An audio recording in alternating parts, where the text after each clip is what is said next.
Section 1. Tonight you are about to step into a forgotten world, long before civilization, where every night could be your last. The air is colder than you expected. A pale moon hangs above endless grasslands where mammoths wander like drifting hills and distant wolves sing into the darkness with patient confidence. You might think you have arrived in a world belonging entirely to your own ancestors, but you would be mistaken. Around you live people who look almost familiar. Some are shorter, some are broader, some carry faces unlike any you have seen before. They laugh beside fires, care for children, mourn their dead, and dream beneath the very same stars. What if humanity was never alone? What if the greatest forgotten neighborhood in history contained several kinds of humans sharing the same valleys, rivers, and forests? Before we step deeper into the darkness of tonight's story, take a moment to like the video and subscribe for more calming historical journeys. And while you're settling in, tell me your location and the local time where you're listening from. It's always wonderful to see how many quiet corners of the world gather together for these nighttime adventures. Now dim the lights and let your breathing slow as the Ice Age stretches quietly before you. You stand upon a gentle hillside overlooking a broad valley somewhere in Eurasia around 50,000 years ago. The wind carries the crisp scent of pine resin, damp earth, and distant snow. Every breath feels wonderfully clean, almost sharp enough to taste. Beneath your feet, frosted grasses bend softly in the night breeze, while tiny crystals sparkle beneath the moonlight. Nothing feels empty here. Quite the opposite. Life surrounds you in every direction, although much of it remains hidden by darkness. A herd of woolly mammoths moves slowly across the valley floor. Their heavy footsteps produce low vibrations that seem to travel through the frozen ground before reaching your boots. Nearby, shaggy bison graze quietly, their breath drifting upward in pale clouds. Farther away comes another sound. Human voices. Soft laughter rises from somewhere among the trees, followed by the steady crackling of burning wood. The smell of smoke joins the scent of evergreen branches. Someone has built a fire. Your first instinct may be to assume these are simply early modern humans' ancestors who would eventually give rise to every civilization you have ever known. That comforting assumption does not survive long. Because this world belongs to many kinds of humans, for most of your life you have probably imagined human history as a straight road. Primitive ancestors slowly became modern people while everything else disappeared neatly along the way. Reality appears far more tangled. For hundreds of thousands of years, Earth resembled less of a single family tree and more of an entire forest. Several human species walked its landscapes at the same time. They hunted similar animals. They watched identical sunsets.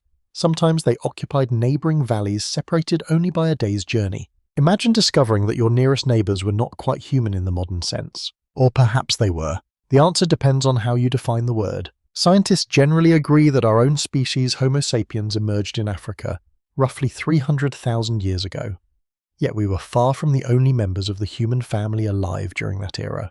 Elsewhere lived the Neanderthals. Far across Asia wandered the mysterious Denisovans. On remote islands survived remarkably small humans unlike any previously imagined. Deep within southern Africa existed another population that challenged nearly every expectation about intelligence and behavior. Each group belonged to humanity. Each followed its own remarkable journey. The night breeze grows stronger. You pull a thick animal hide closer around your shoulders. Its rough fur feels warm despite the cold air, carrying the faint earthy smell of smoke from countless evenings spent beside ancient fires. Overhead, countless stars shimmer without interruption from city lights that have not yet been invented. The Milky Way stretches across the heavens with astonishing brightness so vivid that it almost resembles a pale river flowing overhead. You pause. Silence settles for only a moment. Then an owl calls from somewhere behind you. Its low cry echoes through dark trees before disappearing once again into the vast wilderness. Life here depends upon careful attention. Every sound matters. Every scent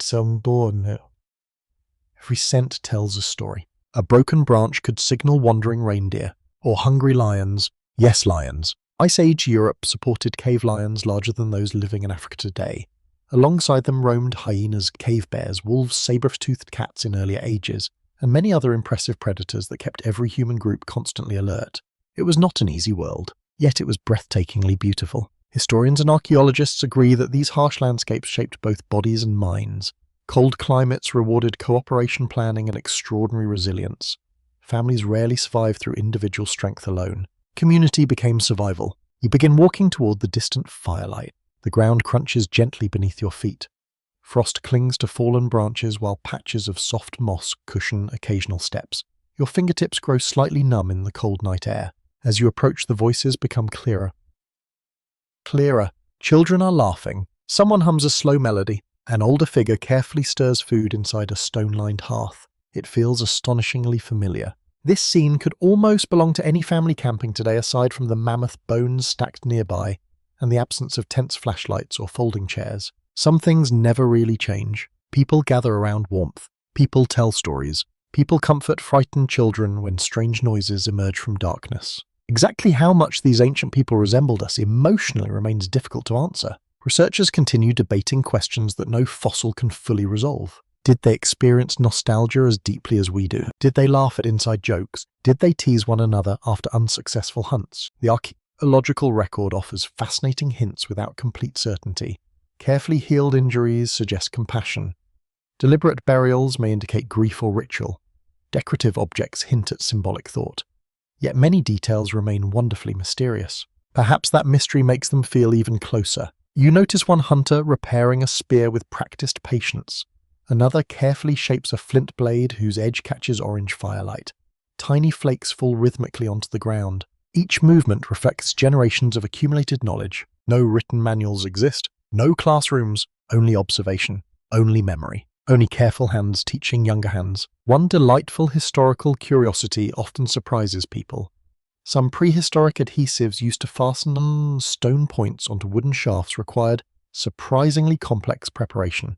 Birch bark tar, for example, demanded controlled heating without too much oxygen. Producing it consistently may have required considerable experimentation and shared expertise. Not exactly the work of mindless cave dwellers. Far from it. The stereotype of prehistoric humans as clumsy brutes has faded steadily over recent decades. Every new discovery reveals increasing sophistication hidden beneath simple appearances. Even tonight, countless secrets remain buried beneath frozen soil, waiting for future archaeologists to uncover.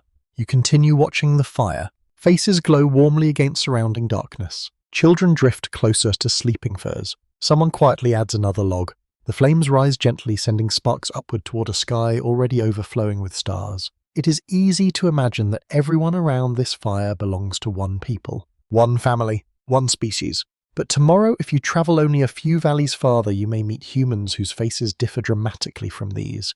They breathe the same cold air. They fear the same predators.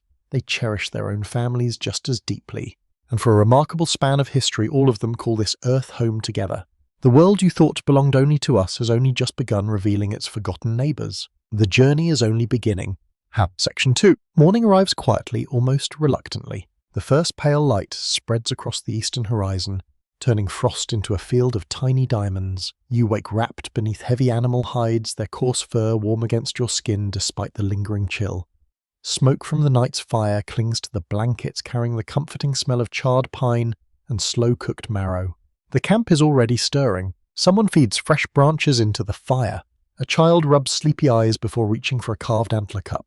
Ravens circle overhead, watching with the endless patience that only scavengers seem to possess. You stretch your legs. The frozen earth feels firm beneath your feet. Today you will meet humanity's most famous lost relatives, the Neanderthals. For centuries they carried an unfortunate reputation. The very word Neanderthal became an insult, suggesting someone clumsy, unintelligent, or hopelessly primitive. Cartoons portrayed them dragging clubs behind enormous brows, grunting, instead of speaking barely separated from wild animals. History has not been especially kind to them. Science has slowly rewritten that story. As you leave the camp and follow a winding valley northward, the landscape begins to change. Pine forests thicken. Limestone cliffs rise above winding streams. Snow lingers in shaded hollows even as sunlight reaches the open meadows. These are lands the Neanderthals knew intimately. For more than 300,000 years they survived here through repeated ice ages, warming periods, changing forests and shifting herds. Entire generations were born, raised, hunted and buried across these rugged landscapes long before Homo sapiens ever arrived. Few humans have endured such environmental extremes for so long. A distant tapping sound catches your attention. Stone against stone. Careful. Rhythmic. You move closer until several figures come into view beside the entrance of a shallow cave. At first glance they seem unmistakably human. Then your eyes begin noticing differences. The adults are shorter than many modern people, but astonishingly broad across their shoulders. Thick necks support large heads. Powerful arms suggest years of lifting heavy spears and butchering enormous animals. Their legs appear compact, built less for sprinting than for steady strength. Their faces draw your attention next. Heavy brows cast gentle shadows above deep-set eyes. Wide noses dominate the center of each face, perhaps helping warm, freezing air before it reached their lungs. Their chins are small, their jaws remarkably strong, yet none of them appear frightening, only different. One woman smiles as a young child proudly carries several dry branches toward the fire. The child nearly drops the bundle halfway there before laughing at the small accident. His mother laughs too. The sound feels wonderfully ordinary. The oldest man in the group patiently reshapes a broken spear point while another hunter carefully scrapes an animal hide using a beautifully crafted stone tool. No one seems rushed. Everyone contributes. Researchers believe Neanderthal communities were generally small, perhaps 20 to 30 individuals moving together according to seasonal resources. Such close-knit groups likely depended upon cooperation every single day. Without it, survival would have been nearly impossible. The cave smells of smoke-damp limestone, drying meat, and fresh hides curing near the entrance. Warm air brushes gently across your face as sunlight slowly reaches the rocky floor. You settle quietly nearby. One hunter notices your presence. Instead of alarm, he simply studies you. His eyes reveal curiosity more than fear. You wonder what he sees. Would he immediately recognize you as belonging to another kind of human? Perhaps. Perhaps not. Scientists continue debating exactly how visually distinct early Homo sapiens appeared when compared with Neanderthals. Clothing, hairstyles, posture, and cultural habits may have made first impressions just as important as physical anatomy. No fossil answers that question. Only imagination bridges the silence. One historical fact stands firmly established. Neanderthals possessed brains at least as large as ours on average, in some cases even larger. Brain size alone does not determine intelligence, of course. Different regions may develop differently, and body size also matters. Even so, the old assumption that Neanderthals were intellectually inferior has steadily crumbled. Their achievements speak quietly for themselves. You watch as two hunters prepare for the day's expedition. Instead of charging recklessly into danger, they inspect spear shafts, tighten bindings made from sinew, and carefully examine stone points for tiny flaws. Each tool receives patient attention. Lives depend upon preparation, not bravado. A faint breeze carries the smell of distant reindeer. Immediately several adults lift their heads. Without speaking loudly, subtle gestures pass through the group. One nod, one pointed finger, a quiet smile. Soon everyone understands the plan. Communication here appears remarkably efficient. Did Neanderthals possess language similar to ours? Many researchers believe they almost certainly had complex vocal communication. Fossils reveal a hyoid bone remarkably similar to that of modern humans. While genetic evidence includes a version of the FOXP2 gene associated with speech development, still uncertainty remains. Some scholars argue their language may have differed significantly in complexity or flexibility from our own. Others suggest the gap may have been surprisingly small. The truth continues hiding somewhere between Bones' genes and educated speculation. As the hunting party disappears into the forest, you remain with those staying behind. Children gather smooth stones beside a stream. One elderly woman patiently demonstrates how to twist plant fibers into cord. Another adult gently massages the stiff shoulder of an older hunter whose injuries clearly healed years earlier. That sight matters. Archaeologists have discovered Neanderthal skeletons showing severe injuries that healed long before death. Some individuals survived blindness, broken limbs, crushed ribs, or missing arms for years afterward. Someone cared for them, repeatedly. Compassion leaves no written record, but healed bones quietly tell their own story. Hours pass peacefully. Sunlight warms the valley just enough for melting snow to release the earthy smell of wet soil. Tiny birds flit among budding shrubs while insects begin emerging from hidden crevices. Life continues. Nothing here resembles the brutal caricature once painted in old textbooks. A curious little detail still delights many archaeologists. At one site in France, researchers found what appears to be carefully arranged stalagmite structures built deep inside a cave by Neanderthals around 26,000 years ago. Perhaps ritual, perhaps exploration, perhaps something entirely different. The mystery remains wonderfully intact. As afternoon shadows lengthen, the hunters finally return. Success! A young deer hangs across sturdy shoulders. Children rush forward with excited smiles. The entire camp immediately begins working together. Some gather firewood, others sharpen knives. Several prepare drying racks. Every task flows naturally into another. You realize something quietly profound. These people are not surviving because one heroic hunter provides everything. They survive because everyone contributes something. Strength comes from community. The fire burns brighter as evening approaches once again. Golden light flickers across weathered faces. Someone begins humming the same gentle melody you heard the previous night. Perhaps it is an old family tradition. Perhaps it belongs to generations long forgotten. No one alive today can know. That uncertainty follows almost every glimpse into Neanderthal life. Archaeology reveals remarkable pieces of their world, yet countless details vanished forever when their voices fell silent. Even so, enough remains to reshape our understanding. They were skilled hunters, careful toolmakers, dedicated parents, patient teachers, compassionate companions, people who laughed, people who grieved, people who watched snow fall outside familiar caves while wondering what tomorrow's hunt might bring. And perhaps as the stars slowly return overhead, they sometimes looked southward and caught distant glimpses of another kind of human moving across the landscape. Not enemies, not strangers forever, just another branch of an ancient family whose paths were destined to cross. Tomorrow you will follow one of those paths farther east into mountains where an even more mysterious human lineage waits almost entirely hidden from history. Only a finger bone, a few teeth, a handful of astonishing genetic clues. Sometimes the smallest discoveries tell the largest stories. Section 3. The morning mist lingers longer here. As you leave the familiar valleys of the Neanderthals behind, the land begins to rise beneath your feet. Dense forests swallow the horizon. Towering spruce and larch trees stand like silent guardians, their branches heavy with dew that occasionally falls in slow sparkling drops. Every breath carries the cool scent of wet bark, fresh moss, and distant mountain streams. The world feels quieter, not empty, simply watchful. A woodpecker taps patiently somewhere high above. Hidden insects hum beneath fallen logs.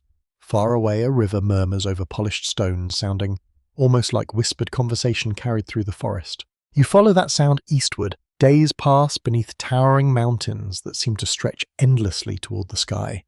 Nights grow colder. Stars appear sharper than ever before, scattered across the darkness like frost upon black velvet. Eventually, enormous limestone cliffs emerge from the trees. Near their base rests the entrance to a cave. It appears almost ordinary. You might walk past without noticing it. Yet this quiet shelter will one day become one of the most important archaeological sites on Earth. Today, it is simply another place where people seek warmth. Many thousands of years later, scientists will call it Denisova Cave. The people who once lived here never gave themselves that name. In fact, we have absolutely no idea what they called themselves. Perhaps they had dozens of names. Perhaps neighbouring groups knew them by entirely different words. History kept none of those voices. Only fragments remain. You step carefully inside. The cave smells wonderfully familiar. Wood smoke curls lazily through cool air. Damp stone releases the earthy scent of minerals untouched by sunlight. Animal hides hang drying from wooden frames while neatly arranged bundles of grasses serve as bedding near the walls. The fire crackles gently. Its warmth reaches your hands before your eyes fully adjust to the darkness. Several people sit nearby. At first glance, they resemble neither the Neanderthals you recently met nor the early Homo sapiens you know best. Yet certainty quickly slips away. That is the strange thing about the Denisovans. No one truly knows exactly what they looked like. Unlike Neanderthals, whose skeletons have been discovered across Europe and Western Asia, the Denisovans remain astonishingly elusive. For many years, scientists possessed almost nothing. One finger bone, a handful of teeth, later a jawbone found on the Tibetan plateau, several tiny bone fragments. That was enough to rewrite human history. In 2010, researchers extracted ancient DNA from a remarkably well-preserved finger bone discovered inside this very cave. The genetic results stunned the scientific community. The owner of that tiny finger belonged neither to a Neanderthal nor to Homo sapiens. Instead, it represented an entirely unknown branch of humanity. Imagine uncovering an entire human species from something small enough to fit inside your pocket. Sometimes history whispers instead of shouting. The people before you move quietly through their daily routines. One woman carefully smooths an animal hide using a polished scraper. An older man repairs the spear shaft with a remarkable patience, rotating the wood slowly over gentle heat to straighten its shape. Two children chase one another around a cluster of rounded boulders before collapsing into laughter that echoes softly through the cave. The sound feels comforting. Children have always laughed the same way. Outside, cold mountain air brushes against your face. Snow still clings to distant peaks despite the warming season. Eagles drift effortlessly upon rising currents while herds of wild horses graze across open meadows below. This landscape demands resilience. Those who survive here understand mountains intimately. Researchers now believe Denisovans occupied an enormous geographic range. Their genetic fingerprints appear in ancient populations stretching from Siberia to Southeast Asia. Evidence suggests they even adapted to the extreme elevations of the Tibetan Plateau long before modern humans learned to thrive there. One remarkable genetic inheritance continues today. Many modern Tibetan people possess a version of the EPAS1 gene that helps the body function efficiently in thin mountain air. The most likely source. The Denisovans, even after disappearing as a distinct population, they quietly helped future generations breathe more easily among the world's highest mountains. The wind shifts. It carries the clean smell of melting snow and alpine flowers beginning to bloom beneath scattered patches of ice. You walk toward the cave entrance where several hunters examine stone points spread neatly across a flat rock. Their craftsmanship surprises you. Loom carefully shaped blades catch the morning sunlight. Each edge appears astonishingly precise. Recent discoveries suggest Denisovans produced sophisticated stone tools and crafted ornaments from bone, ivory, and even polished stone. Archaeologists have uncovered delicate bracelets and decorative objects associated with the layers where Denisovan remains were found. Exactly who created every artifact remains debated. Some may belong to Denisovans. Others may reflect occupations by Neanderthals or Homo sapiens using the same cave at different times. The layers of history overlap like pages inside an ancient book. Separating each chapter is rarely simple. Historians continue discussing one particularly fascinating question. Did these different human groups deliberately choose the same caves because they recognized especially valuable locations generation after generation? Or was it merely coincidence that good shelters attracted everyone living nearby? The evidence supports several possibilities. No single answer satisfies every researcher. As afternoon sunlight filters through towering pines, you notice something unusual near the fire. A young woman sits beside an older Neanderthal-looking man. Nearby, another adult possesses features more familiar to Homo sapiens. At first, the gathering seems unremarkable. Then you remember something extraordinary. Inside Denisova Cave, scientists discovered the tiny bone fragment of a teenage girl whose parents belonged to two different human species. Her mother was Neanderthal. Her father was Denisovan. The discovery revealed direct evidence that different human groups not only encountered one another, they formed families. The young girl, nicknamed Denny by researchers, lived roughly 90,000 years ago. Her existence transformed speculation into certainty. Separate branches of humanity could produce children together. What other family stories disappeared without leaving a trace? Perhaps grandparents from different lineages shared meals around fires like this one. Perhaps cousins learned hunting skills together despite their different appearances. Perhaps no one considered such differences especially remarkable. The fire pops softly. A pleasant aroma fills the cave as meat slowly roasts above glowing embers. Wild herbs release delicate fragrances into the warm air, blending with the smell of smoke and drying pine needles spread across the floor. Evening approaches. The sky outside turns shades of amber and violet. Someone quietly begins carving fine grooves into a small piece of antler. Another patiently threads animal sinew through tiny holes punched into leather clothing. No one hurries. Mountain life rewards patience. One delightful historical curiosity still fascinates archaeologists. Among the artifacts from Denisova Cave lies a polished green stone bracelet crafted with surprising skill. Its smooth surface and carefully drilled hole suggest remarkable technical ability. Whether Denisovans themselves created it remains uncertain, but it reminds us that prehistoric craftsmanship often exceeded earlier expectations. As darkness settles, stars appear one by one above the mountain ridges. The cave glows warmly behind you. You realize how strange this story truly is. For thousands of years, an entire branch of humanity remained completely unknown to modern science. Not forgotten, unknown. Their bones rested quietly beneath cave sediments while generations rose and fell above them. Empires appeared. Empires vanished. Cities grew. Languages multiplied. Still, the Denisovans waited patiently beneath the earth until a single finger bone finally revealed their existence. How many more stories remain hidden? No one can answer. Perhaps somewhere beneath untouched caves, forgotten riverbanks, or buried forests lie the silent remains of other human relatives whose names we have never spoken. Tomorrow your journey will carry you far to the south across warm seas toward a remote Indonesian island where another astonishing chapter of humanity survived in complete isolation. The people there stood barely taller than a modern child, yet their story would become one of prehistory's greatest surprises. Section 4. Warm air greets you long before the island appears. The icy winds of the northern mountains fade into memory as you travel steadily south across forest coastlines and shimmering seas. The climate softens with every passing day. Pine trees give way to towering palms. Ferns spread beneath dense jungle canopies. Bright birds dart between branches, their calls echoing through humid morning air. The scent changes too. Gone is the sharp smell of snow and spruce. Now the breeze carries salt from the ocean, damp volcanic earth, flowering vines and leaves warmed beneath the tropical sun. The rhythm of this world feels entirely different. Slower, greener, full of hidden movement. Tiny lizards scurry across warm rocks. Butterflies drift lazily above patches of wildflowers. Somewhere deep within the forest, an unseen waterfall hums steadily, blending with the endless chorus of insects. You stand on the shore of an island unlike anywhere you have visited before. Beyond the beach rise steep limestone hills wrapped in thick jungle. This is Flores. For hundreds of thousands of years, the island has remained separated from the Asian mainland by deep channels of water. Even during the lowest sea levels of the Ice Age, these waters never disappeared completely. Getting here was never easy, and leaving proved just as difficult. Isolation became one of nature's greatest experimenters. As you begin walking inland, the forest grows denser with every step. Massive tree roots twist across the ground like ancient ropes. The air feels warm against your skin, almost silky with moisture. Every few moments, the sweet scent of tropical blossoms drifts past before disappearing once again. Birdsong fills the canopy. Then silence. Then birdsong returns. Hours later, you arrive at the entrance of a limestone cave. Unlike the mountain shelters of Siberia, this cave feels warm even in the shade. Sunlight spills gently across the floor while soft breezes circulate through hidden passages.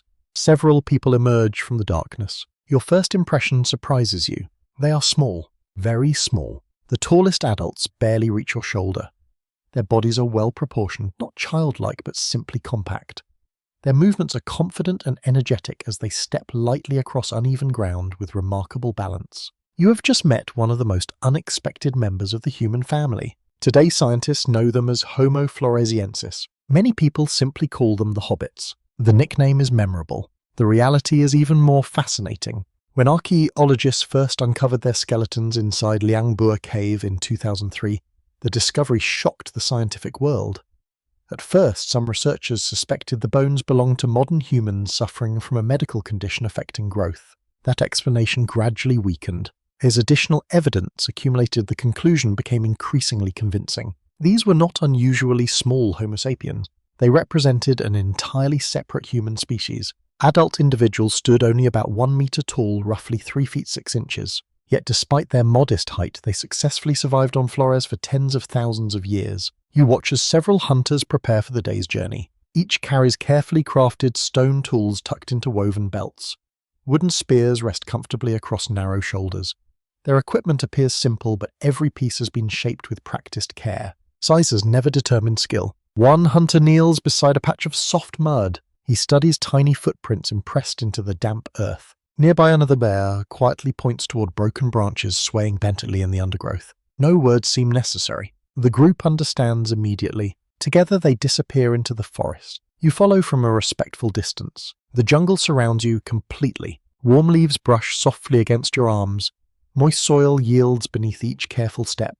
Somewhere overhead, monkeys chatter excitedly before vanishing into dense foliage. Then comes an unfamiliar sound, a deep rumbling sort. The hunters freeze. Ahead stands a stegodon. Imagine a miniature relative of the elephant, no larger than a modern cow grazing peacefully among low shrubs.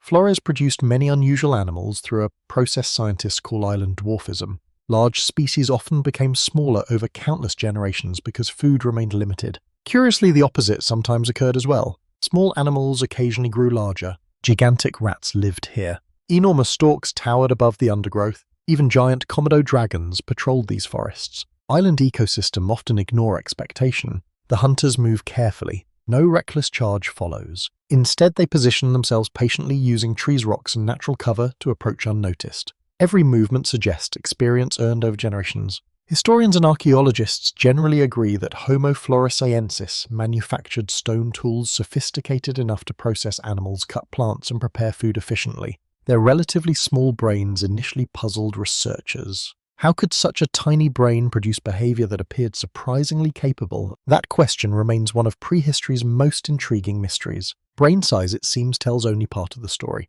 The hunt ends successfully, not dramatically, simply. The stegodon is brought down through careful cooperation rather than overwhelming strength. Soon the group begins preparing meat while others gather edible roots, fruits, and leafy plants nearby. Nothing goes to waste. The smell of fresh-cut vegetation mingles with damp earth and wood smoke rising from a quickly built cooking fire. You settle beside one of the older women as she shapes fresh fibers into sturdy cord. Her hands move almost automatically. Twist, fold, pull, repeat. Children watch closely before attempting the same motions themselves. One young boy produces a hopelessly tangled bundle. Everyone laughs kindly. Her laughs too. Learning has always required patience. One delightful curiosity continues fascinating archaeologists. Stone tools, remarkably similar to those used by Homo floresiensis, appear on Flores hundreds of thousands of years before their own skeletal remains.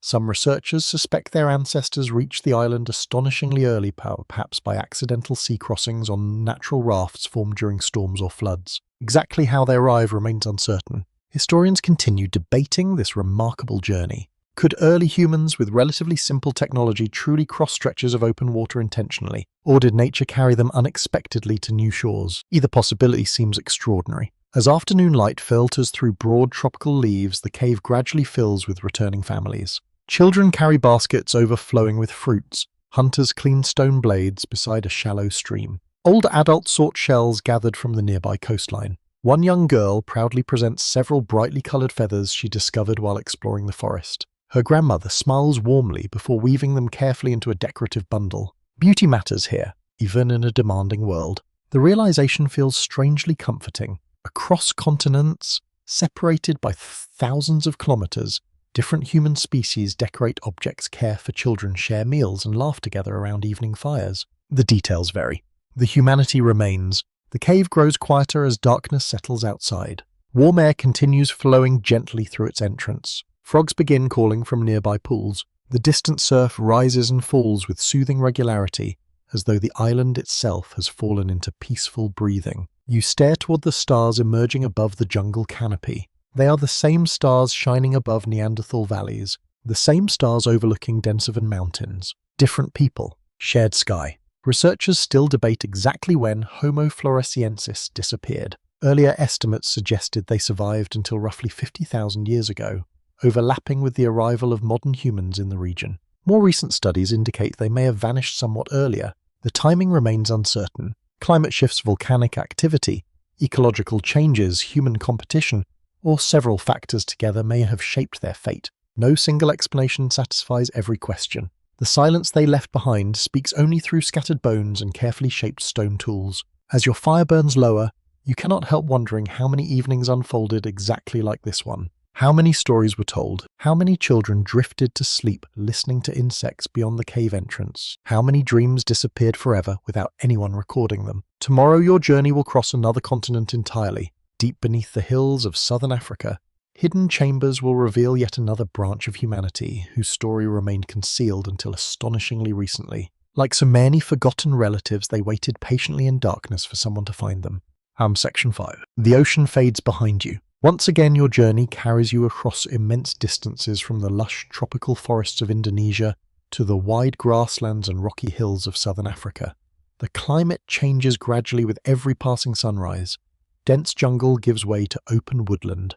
Broad-leaved trees scatter across golden plains where antelope move like ripples across the landscape. The air feels dry. Warm sunlight settles gently upon your shoulders, while a steady breeze carries the scent of sun-baked earth, wild sage, and distant rain that never quite reaches this valley. Somewhere nearby, cicadas sing without pause. Their rhythm becomes part of the landscape itself. Above, vultures circle patiently on invisible currents. Far below them, life continues with quiet determination. You follow a winding path between weathered limestone ridges. The stone beneath your feet feels smooth from countless seasons of wind and rain. Small lizards dart into narrow cracks as your shadow passes overhead. Eventually you arrive at a place unlike any you have visited before. The entrance is modest, almost hidden. A narrow opening disappears into darkness beneath a rocky hillside. Few travelers would notice it. Fewer still would imagine what lies inside. Today the cave feels silent. Thousands of years from now, explorers will know this remarkable place as the Rising Star Cave System. Its passages twist deep beneath the earth, narrowing until some become scarcely wider than a person's shoulders. The air cools immediately as you step inside. Moisture gathers upon the cave walls. The smell changes completely. Gone are grasses and warm soil. Now you breathe damp limestone mineral-rich water and the faint earthy scent of clay untouched by sunlight for countless generations. Each footstep echoes softly. The cave seems to whisper back. You move deeper. The tunnel narrows. Your fingertips brush cool stone polished smooth by time itself. Tiny droplets fall steadily from the ceiling, each splash joining the slow heartbeat of underground silence. Finally, the passage opens into a larger chamber. There, illuminated by the glow of carefully tended fires, sits another group of ancient humans. They appear familiar, yet unfamiliar. Their bodies are relatively small and lightly built. Their hands resemble your own remarkably closely, with long fingers capable of delicate work. Their feet look almost completely modern, suggesting they walked efficiently across great distances. Then your eyes rise toward their heads. Their faces seem surprisingly human, but their skulls are much smaller than yours. This combination puzzled scientists enormously. These people belonged to a species now known as Homo naledi. Their discovery became one of the most remarkable archaeological stories of the 21st century, not because of a magnificent skeleton, not because of precious artifacts, because of where they were found. You settle quietly near one of the fires. Warmth spreads pleasantly through the cool cave air.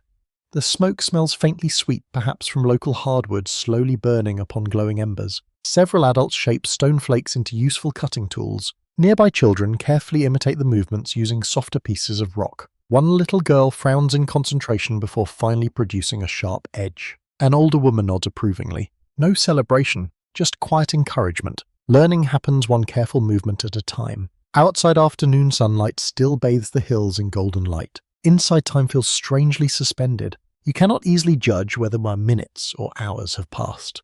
Perhaps that feeling explains why caves have fascinated humans for hundreds of thousands of years.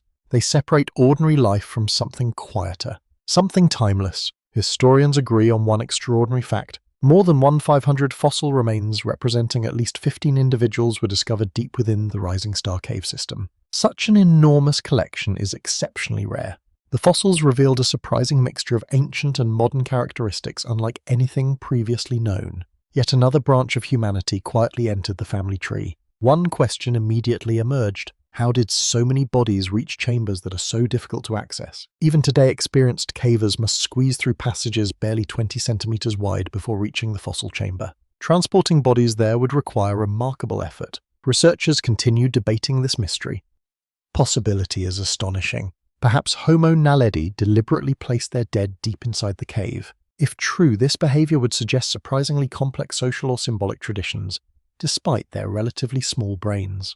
Not everyone agrees. Some scholars argue natural processes could explain the accumulation instead. Others propose explanations somewhere between the two. The evidence remains incomplete. The debate continues. You watch one elderly man carefully sharpening a wooden digging stick. His movements are slow, deliberate. His hands bear countless scars accumulated across decades of survival. Nearby, a younger adult quietly repairs a woven carrying basket using thin plant fibers gathered earlier that morning. Every object reflects patient craftsmanship. Nothing appears wasteful. Nothing appears hurried. The cave grows warmer as evening approaches. Children gather close to the fire while older adults prepare food collected throughout the day. Roasting roots release a pleasant earthy aroma. Wild nuts crack open beneath carefully shaped hammerstones.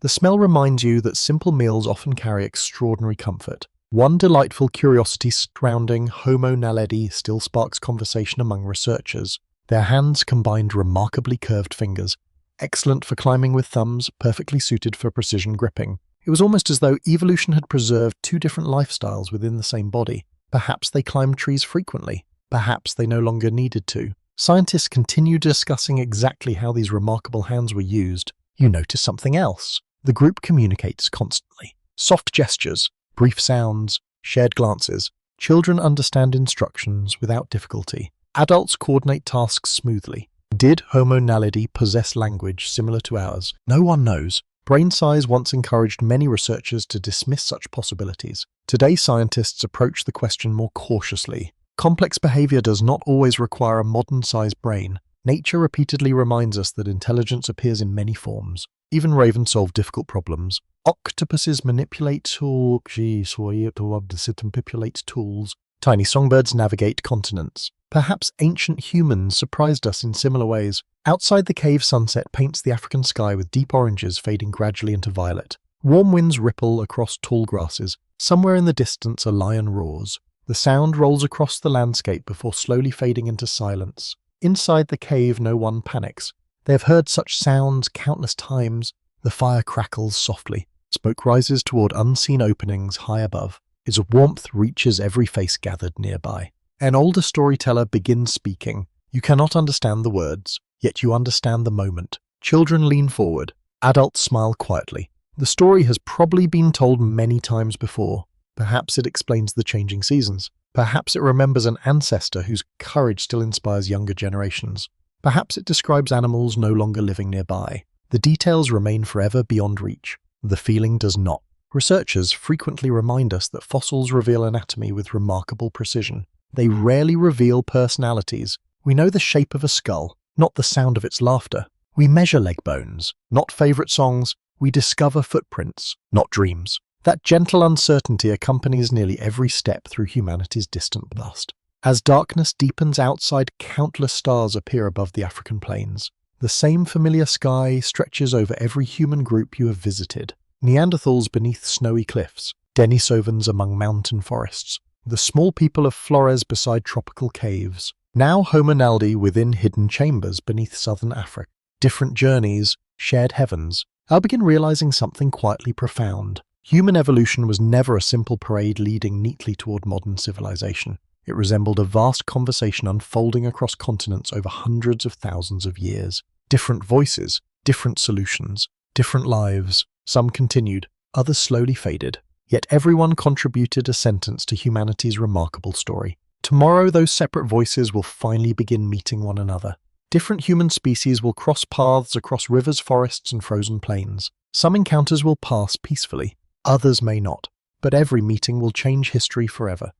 Section 6. The dawn arrives wrapped in silver mist. For a few quiet moments, the world seems to have forgotten where one landscape ends and another begins. Mountains fade into pale clouds, rivers disappear beneath ribbons of fog. Even the nearest trees stand like gentle shadows, their branches dripping with beads of morning dew. You breathe deeply. The air carries the fresh scent of wet grass, wood smoke lingering from distant camps, and the cool mineral fragrance of a river flowing somewhere ahead.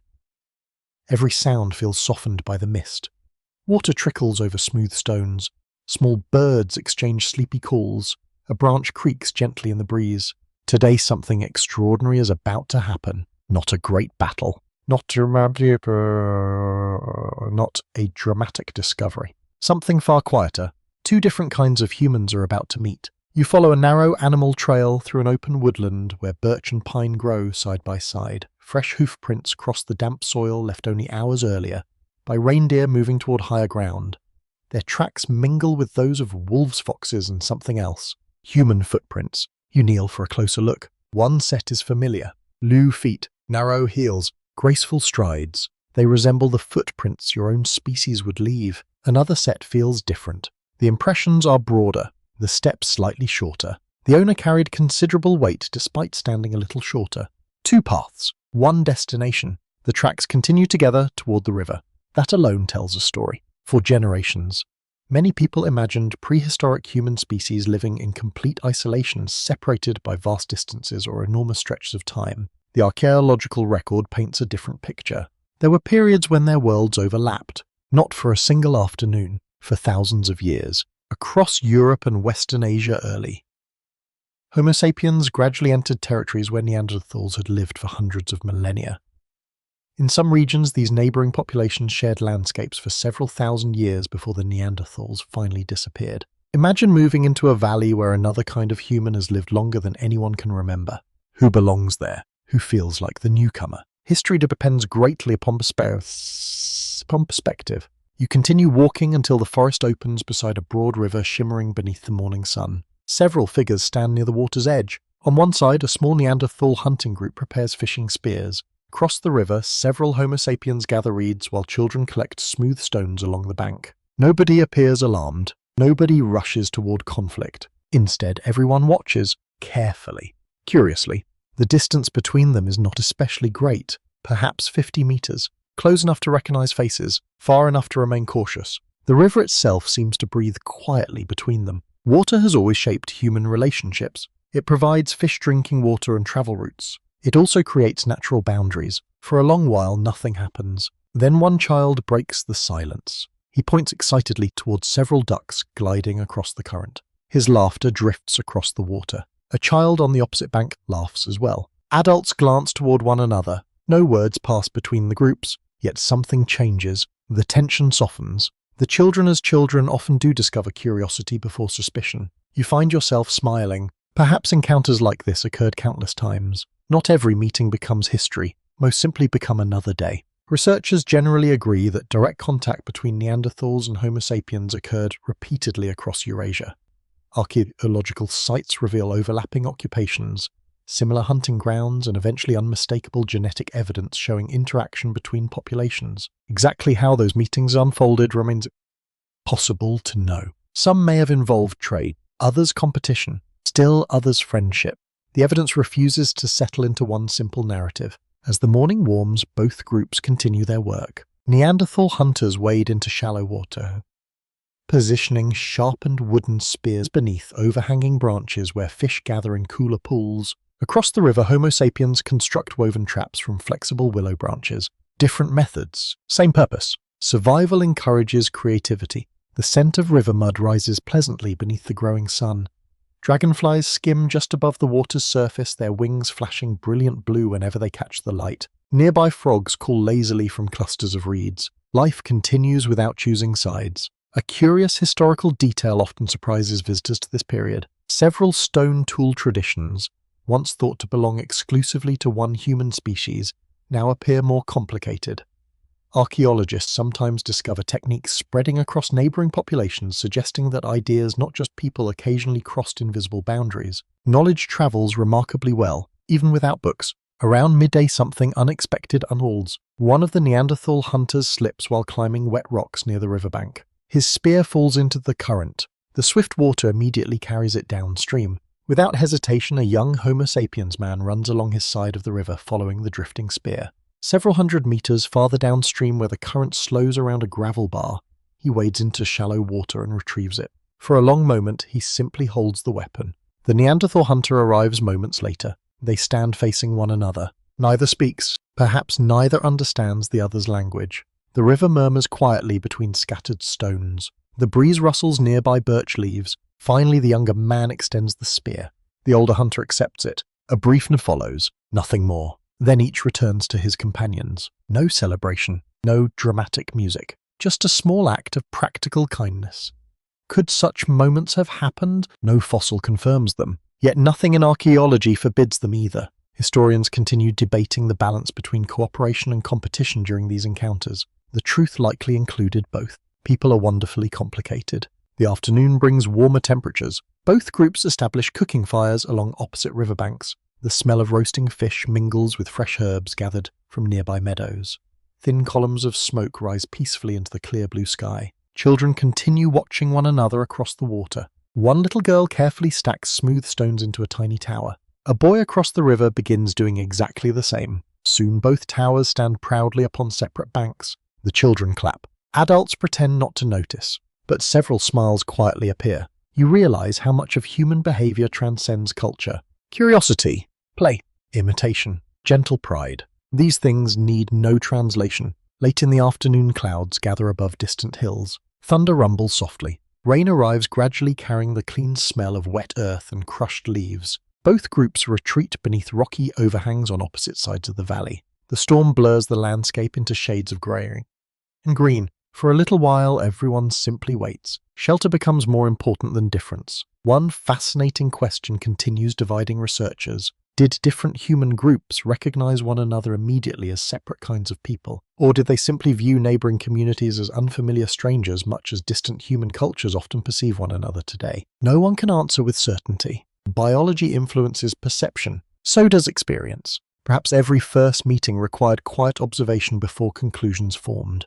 As evening approaches, the rain fades. Golden sunlight returns, illuminating tiny droplets hanging from every branch. The valley sparkles. Fresh scents fill the cooling air. Wet moss, clean stone, new grass. The river now reflects a sky painted with amber and rose. One by one, each group departs in opposite directions. Footprints slowly disappear into separate forests. For tonight, not forever. Because some meetings did not end with quiet nods across rivers. Some grew into something far more intimate. Genetic discoveries made thousands of generations later reveal that certain encounters continued long after the fires burned low. Families formed, children were born, entire bloodlines quietly crossed the invisible boundaries between human species. Tomorrow you will follow one of those remarkable stories. It will begin not with conflict, but with two people sitting beside the same fire beneath the same ancient stars.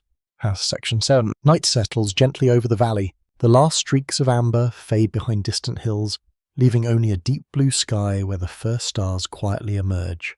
A cool breeze carries the scent of damp grass, wood smoke, and the faint sweetness of flowering shrubs growing beside the river. Somewhere nearby, crickets begin their steady evening chorus. The world seems wonderfully calm, not silent, never truly silent. A small fire burns beneath a rocky overhang. Its flames rise and fall with unhurried rhythm, sending tiny sparks drifting into the darkness before they disappear among the stars. The warmth reaches your face while the cool night air brushes your back. You settle beside the fire. Across from you sit two young adults. One belongs to Homo sapiens. The other is unmistakably Neanderthal. They are not strangers anymore. The way they share the fire makes that obvious. No dramatic gestures pass between them. No grand declaration. Instead, there is something quieter. Familiarity. One gently adjusts a cooking stone. The other adds another branch to the fire without being asked. Neither interrupts the other's movements. The rhythm has become natural. It is a scene so ordinary that it almost escapes notice. Yet moments like these changed human history forever. For generations, scientists wondered whether different human species merely crossed paths or whether they actually formed lasting relationships. The answer arrived not through ancient stories but through genetics. Today, researchers know that Neanderthals and Homo sapiens had children together. The evidence lives inside millions of people. If your ancestry includes populations whose distant roots trace beyond Africa, you almost certainly carry between 1 and 2% Neanderthal day. Tiny fragments, ancient gifts, living echoes of meetings that happened tens of thousands of years ago. The realization feels strangely intimate. You are not simply learning about forgotten relatives. In a small way, you are carrying part of their story. The fire crackles softly. Its smoke smells pleasantly of dry juniper mixed with pine resin. Someone unwraps roasted roots from broad leaves while another carefully slices smoked meat using a beautifully sharpened flint blade.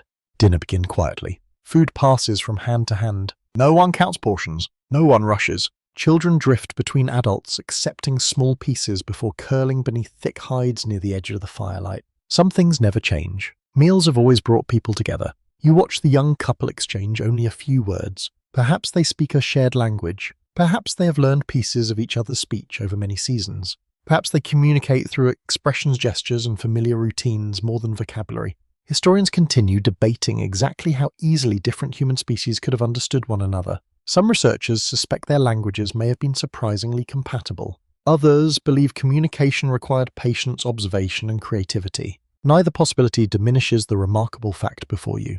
Understanding found a way. Love often does. A nearby child reaches toward the glowing embers. Before tiny fingers touch the fire, an older woman gently redirects the curious hand toward a safer place. The child looks disappointed for precisely 3 seconds, then begins laughing again. Parents across every century would probably recognize that expression. You smile quietly. The scent of roasting hazelnuts drifts through the evening air. An older hunter begins cracking them carefully with 2 smooth stones, occasionally handing the larger pieces to children gathered nearby. His weathered hands move confidently despite countless scars earned over decades of survival. Experience leaves gentle fingerprints, not only on skin, on entire communities. One fascinating historical fact often surprises people. Modern genetic studies suggest that interbreeding between Homo sapiens and Neanderthals did not happen only once. Instead, several different episodes likely occurred across thousands of years in multiple regions. These were not isolated accidents. They were repeated encounters, repeated relationships, repeated families. That changes the story considerably. You step outside the shelter for a moment. Moonlight washes across the valley, silvering the river until it resembles polished metal. Cool air brushes softly against your face. An owl glides silently between dark trees before disappearing into the forest beyond. The stars seem impossibly bright. Without cities or electric lights, every constellation appears alive. You wonder how many generations looked upward asking exactly the same questions. Who are we? Where did we come from? What waits beyond those lights? Perhaps every kind of human asked them. Inside the shelter, gentle conversation continues. The young couple now works together, repairing clothing, stitched from carefully prepared animal hides. One threads sinew through a bone needle while the other holds the leather steady. Their hands move almost automatically. Practice creates harmony. Researchers have discovered something equally remarkable involving another ancient human group.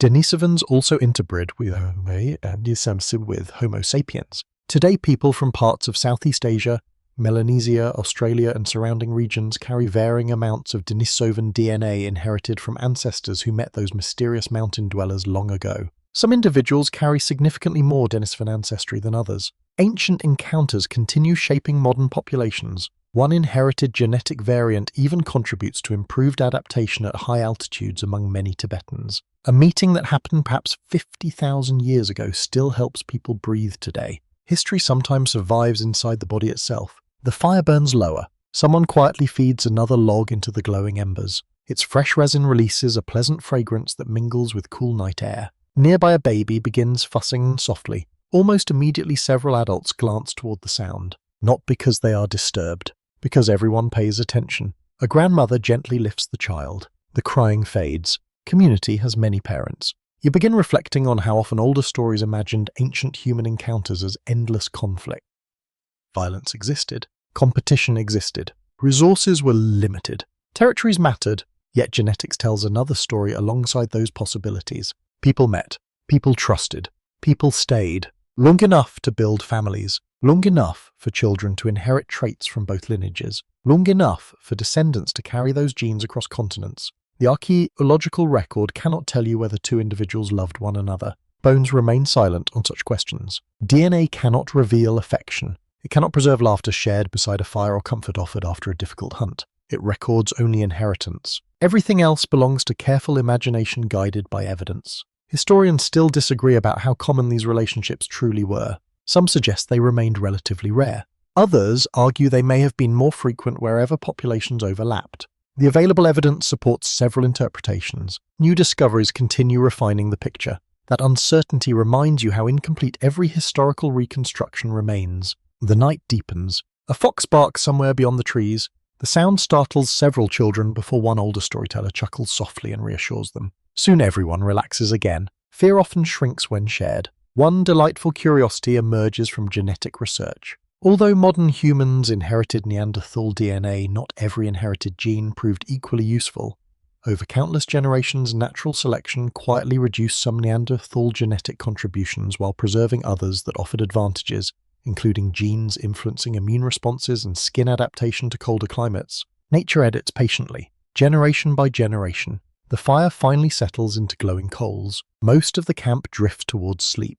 Only two figures remain awake. The young couple sits shoulder to shoulder watching orange embers slowly fade beneath an endless sky. Neither speaks. No words seem necessary. Somewhere beyond this quiet valley, history continues unfolding. More migrations, more meetings, more families. The invisible threads connecting different human species spread farther than anyone living here could possibly imagine. Thousands of generations later, scientists would spend decades untangling those threads, one tiny fragment of day at a time.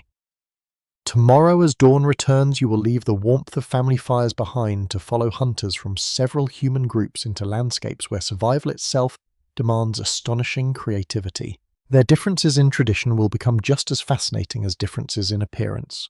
Section 8. Morning arrives with the quiet confidence of early autumn. A thin veil of mist hangs above the valley floor, softening the outlines of distant hills until they seem almost painted onto the horizon. Dew clings to every blade of grass, soaking your boots as you begin walking. The air feels crisp but not harsh, carrying the pleasant scent of damp earth, crushed sage and fresh pine needles warmed by the first rays of sunlight. Somewhere ahead, a raven calls. Another answers. The sounds drift lazily through the forest before fading into silence. Today no one remains beside the campfire. The hunters have already left. You follow their tracks across a meadow where dozens of hoofprints overlap in every direction. Reindeer crossed here during the night, leaving delicate impressions in the soft ground. Farther ahead, heavier tracks belong to bison.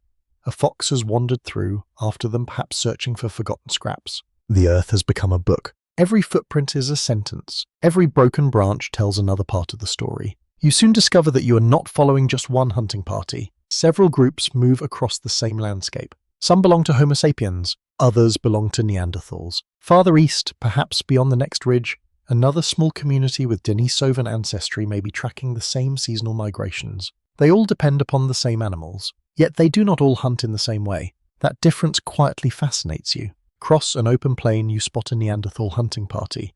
They move slowly, almost invisibly. Each hunter remains only a few steps from the next. Their broad shoulders blend naturally with scattered boulders and low shrubs.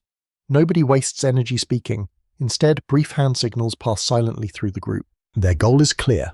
They intend to approach closely before striking. Archaeological evidence suggests Neanderthals often relied upon powerful thrusting spears designed for close encounters with large animals. Such hunting demanded extraordinary courage and careful teamwork. Imagine standing only a few meters from a frightened bison weighing nearly a ton. It required remarkable nerve and remarkable trust. The wind shifts. You catch the earthy smell of the herd before you see it. A dozen reindeer graze quietly beside a stream, occasionally lifting their heads to test the air before returning to fresh grass. The hunters freeze. Not one unnecessary movement follows. Breathing appears slower. The forest itself seems to pause. Then, with astonishing speed, several hunters move together. Not recklessly, precisely. The herd scatters in every direction. One animal breaks toward a narrow passage between two rocky outcrops where another hunter already waits. The hunt ends quickly, not because of superior strength alone, because everyone knew exactly where to stand. You continue your journey. By midday, the landscape changes once again. The dense woodland opens into rolling grassland, stretching toward distant mountains. A cool breeze sweeps across the plain, carrying the scent of wildflowers mixed with dry grasses gently swaying beneath an endless blue sky. Far ahead, another hunting party appears. This one belongs to Homo sapiens. Immediately you notice a different rhythm. Instead of remaining close together, individuals spread across a much wider area. Several move along ridgelines. Others circle quietly through patches of woodland. One climbs a rocky hill simply to observe the movements below. The strategy feels broader, more flexible. Researchers generally believe early Homo sapiens often employed increasingly diverse hunting techniques, adapting rapidly to changing environments and prey. Archaeological discoveries reveal sophisticated projectile technology in many regions, including lighter throwing spears and much later bows and arrows. Distance becomes another tool, not merely courage. You watch several hunters guide a herd gently toward a shallow valley, where hidden companions wait among scattered bushes. No loud shouting follows, only patient coordination. The animals gradually funnel into the desired direction before several carefully thrown spears find their marks. Again, teamwork proves more important than individual heroics. Success belongs to the group. The afternoon sun warms your shoulders pleasantly. Grasshoppers leap from your path with tiny clicking sounds, while butterflies drift lazily above purple flowers growing beside a narrow stream. You kneel to drink. The water tastes wonderfully cold, fresh, untouched. Nearby, someone has recently cleaned fish. Tiny scales glisten upon smooth stones. Perhaps another human group passed only hours earlier. The realization feels comforting. These landscapes are busy, not crowded, alive. One historical curiosity continues intriguing archaeologists. Chemical studies of ancient Neanderthal teeth suggest that some individuals regularly consumed surprisingly varied diets depending upon local environments. While famous for hunting large animals, they also gathered edible plants, mushrooms, nuts, shellfish, and occasionally medicinal herbs. The old image of constant mammoth hunting oversimplifies reality. Adaptability fed more families than bravery alone. Later that afternoon, clouds begin gathering overhead. Gentle shadows drift across the valley. The air cools slightly. You hear voices. Following the sound carefully, you discover something unexpected. Several hunters from different communities occupy the same riverside clearing. At first glance, you expect confrontation. Instead, everyone appears busy with separate tasks. One group cleans fish. Another repairs broken spear shafts. A third gathers smooth stones suitable for tool-making. No obvious hostility fills the air. Neither does complete friendship. The atmosphere resembles a busy marketplace without permanent buildings. People remain aware of one another, respectfully distant, yet undeniably present. Historians continue debating how often such informal coexistence occurred. Did neighboring human groups occasionally tolerate one another around especially valuable seasonal resources, or were peaceful moments comparatively rare? The archaeological evidence remains frustratingly incomplete. Ancient campsites seldom preserve conversations. Only traces remain. You notice an elderly Neanderthal examining a finely crafted stone blade held by a Homo sapiens toolmaker. The younger craftsperson demonstrates several careful strikes before producing a thin razor-sharp flake. The older hunter studies it thoughtfully. Moments later, he attempts the technique himself. His first attempt fails. His second improves. His third succeeds beautifully. Neither smiles dramatically, but both simply continue working. Knowledge may have travelled farther than people once believed. The smell of fresh wood shavings mixes with smoke from small cooking fires scattered across the clearing. Children wander nearby collecting feathers dropped by waterfowl. A little girl proudly discovers an unusually colourful one and immediately tucks it behind her ear. Another child laughs. Soon several others copy the idea. Fashion may be older than anyone expected. The breeze grows stronger. Dark clouds finally release a light rain. Not enough to end the day's work, only enough to perfume the entire landscape with the unmistakable fragrance of wet soil. It is a smell that has comforted human beings for hundreds of thousands of years. Everyone quietly moves beneath nearby trees. Conversation continue. Tools continue taking shape. Meals continue cooking. Rain becomes simply another part of the day. One fascinating scholarly question remains unresolved. When archaeologists discover similar stone technologies in neighbouring populations, are they witnessing independent invention or cultural exchange? Different researchers interpret the evidence differently. Both possibilities likely occurred at various times and places. Human creativity rarely follows only one path. As evening approaches, the rain passes. Golden sunlight breaks through scattered clouds, transforming countless raindrops into tiny sparks of light clinging to every leaf and blade of grass. The valley glows. Smoke rises gently into the cooling air. Families prepare to return toward their separate camps. The shared clearing gradually empties. Footprints overlap everywhere. Soon fresh wind will erase many of them. Yet not all traces disappear. Some remain hidden beneath layers of earth until future archaeologists uncover them. Others survive somewhere far less visible. Inside traditions, inside memories, inside inherited skills quietly passed from one careful pair of hands to another. Tomorrow your journey will leave the open hunting grounds behind. You will enter the places where ancient families sought shelter from storms, winter winds, and endless nights. The homes they built, whether carved from stone, woven from branches, or shaped from mammoth bones, reveal just as much about humanity as any hunt ever could. Section 9. The morning begins with rain. Not a fierce storm, but a patient drizzle that settles softly across the landscape. Tiny droplets cling to pine needles before falling onto carpets of moss below. The smell of wet bark fills the cool air, mixing with the rich scent of damp earth and fresh mushrooms hidden beneath fallen leaves. You pull your fur cloak a little tighter. The water feels cold against your fingertips, yet somewhere ahead warm fires are already burning. You follow a winding trail through dense woodland, where every sound seems softened by the rain. Birds call less frequently today. Instead you hear the quiet drip of water from branches, the distant rush of a swollen stream, and occasionally the gentle crack of a branch bending beneath the weight of moisture. Home. That is what today's journey is about. Not survival in the dramatic sense, not great hunts or distant migrations. Simply the places where different human species rested after long days, shared meals, comforted children, and watched seasons quietly pass. The first shelter appears beneath a limestone cliff. Its entrance faces east, welcoming the gentle warmth of morning sunlight while avoiding the harshest afternoon winds.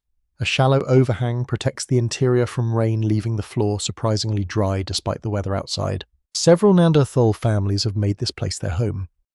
Drifts lazily from a carefully maintained hearth near the entrance, carrying the comforting aroma of burning juniper mixed with roasted meat. Animal hides hang from wooden poles, drying slowly in the warm air. You step inside. The cave feels alive. Children play with smooth pebbles arranged into little circles upon the ground. Two older women scrape fresh hides using stone tools whose edges shine from constant use. Near the back wall, bundles of carefully gathered herbs hang upside down, drying for future meals or perhaps medicinal purposes. Nothing appears random. Everything has its place. Archaeologists have discovered that many Neanderthal cave sites contain clear evidence of organized living spaces. Certain areas were used repeatedly for preparing food, others for toolmaking, while separate locations accumulated sleeping materials or discarded animal bones. Their homes possessed structure, not chaos. One little boy carefully carries another armful of firewood toward the hearth, and drops half of it, then tries again. Everyone pretends not to notice the first attempt. Learning deserves kindness. The rain continues, tapping gently against the rocks outside. Inside, warmth spreads through the cave. Your hands slowly lose their morning chill. The smell of smoke settles pleasantly into your clothing. You linger quietly before continuing onward. By afternoon, the weather clears. Sunlight filters through damp forests, causing every spiderweb to sparkle like delicate silver thread.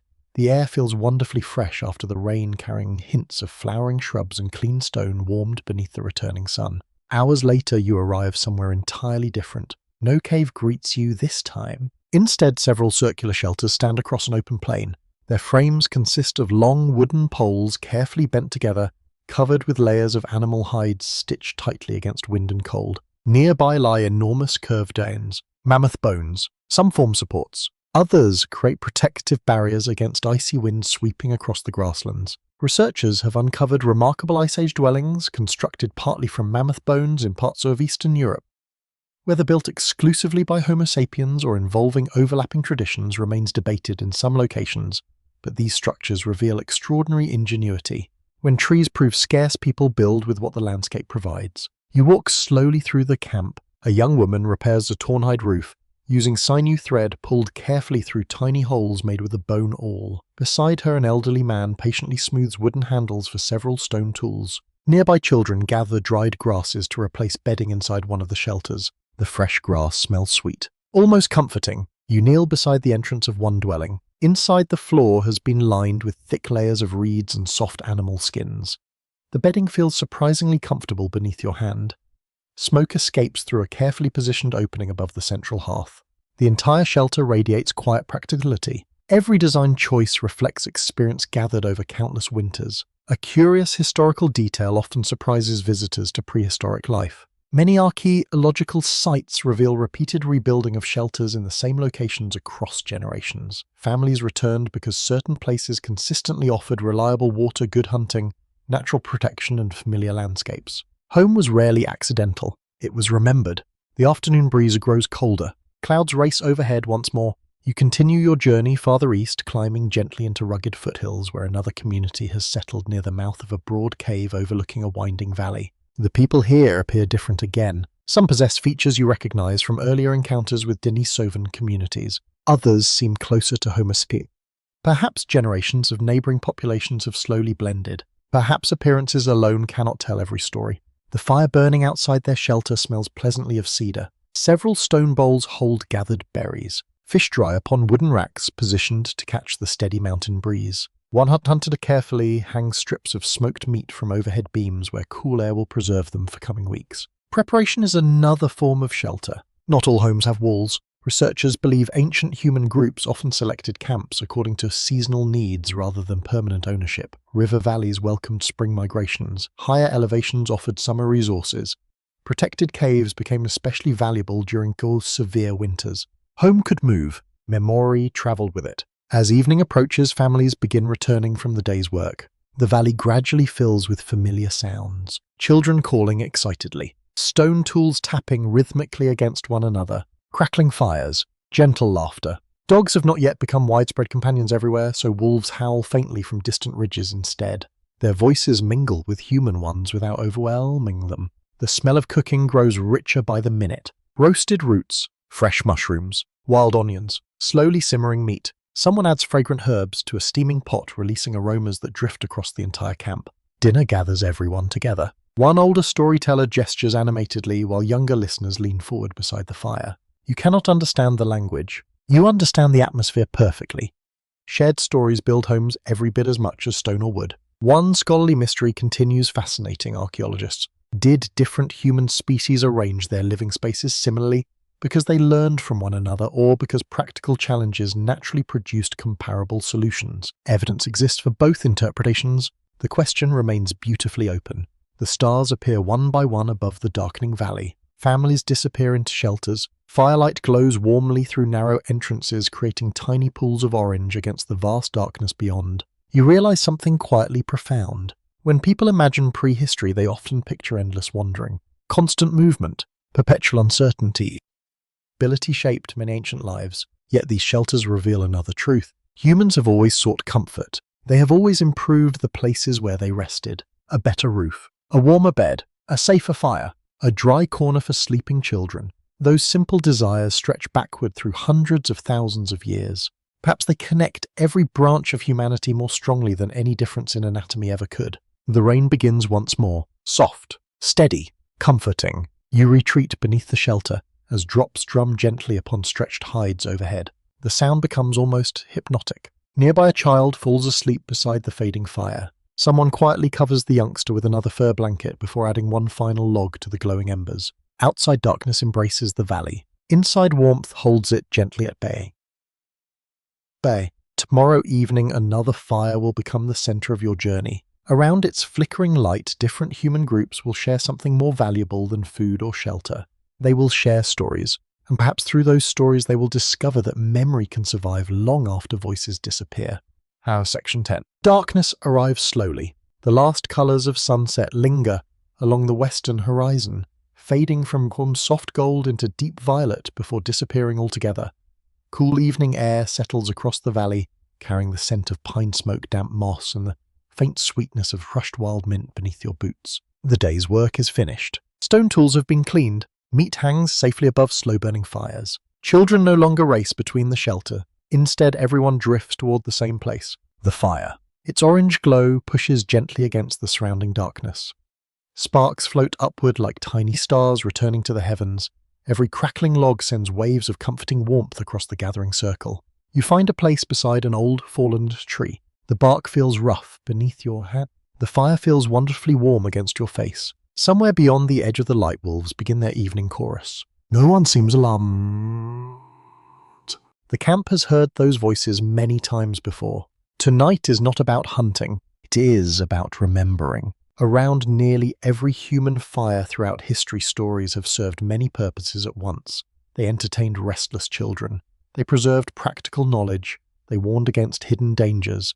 They explained mysteries that no one yet understood. Long before books existed, memory became the greatest library on Earth. You watch an elderly Neanderthal settle beside the flames. His hair has turned almost silver. Deep lines mark his face, shaped by decades of cold winters and bright summers. One hand bears the scars of countless hunts, yet his movements remain steady as he places another piece of dry wood onto the glowing embers. The fire answers with the cheerful burst of sparks. Children immediately gather closer.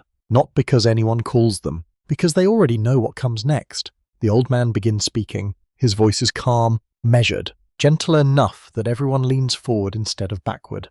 You cannot understand his language, yet you recognize its rhythm. Every storyteller develops one. Sometimes his voice becomes soft enough to resemble the wind passing through pine branches. Moments later it grows stronger, perhaps describing a charging bison or an approaching winter storm. His hands move as naturally as the words. One moment they imitate antlers, the next flowing water. Then soaring birds. The children follow every movement with wide eyes. Perhaps this story has been told 100 times. Perhaps tonight someone hears it for the very first time. Either way it matters. Modern researchers generally agree that storytelling almost certainly played a vital role in prehistoric societies. Complex oral traditions leave almost no direct archaeological evidence. Yet the survival of oral cultures throughout recorded history strongly suggests that ancient humans passed knowledge from generation to generation through spoken narratives. Stories teach without sounding like lessons. That may be their greatest strength. The smell of roasting hazelnuts drifts through the camp. Nearby a woman carefully stirs a stew inside a stone-lined hearth. Steam rises slowly into the cool evening air, carrying aromas of herbs, mushrooms, and slow-cooked meat. The scent feels wonderfully comforting. A baby yawns. Several adults smile quietly. Across the fire, another elder reaches into a woven pouch and removes several unusual objects. A beautifully shaped shell, a polished stone unlike any found nearby, a feather with brilliant blue markings.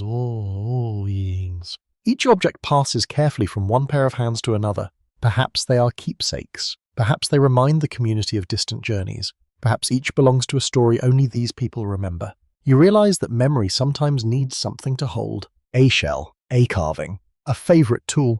People have always attached stories to meaningful objects. Outside the circle of firelight, darkness deepens. An owl glides silently overhead. Its wings make almost no sound. Only the faint rustling of air reveals its passage. One delightful historical curiosity often captures the imagination of archaeologists. Some prehistoric caves contain handprints created by people pressing their palms against stone before blowing pigment around their fingers. Whether these images marked identity, celebrated community-recorded rituals, or served another purpose entirely remains uncertain.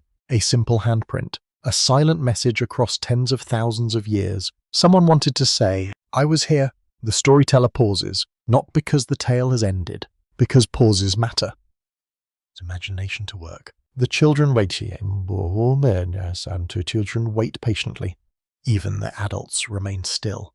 The fire crackles softly between them. Then the story continues. I begin wondering what ancient myths sounded like before writing existed. Did different human species tell stories about the stars? Did they imagine animals creating rivers? Did they believe certain mountains possessed spirits? Did thunder belong to unseen beings crossing the sky? No one knows. Those voices disappeared long before anyone invented alphabets. Historians continue debating whether symbolic traditions developed independently among different human species or spread gradually through contact between neighboring populations.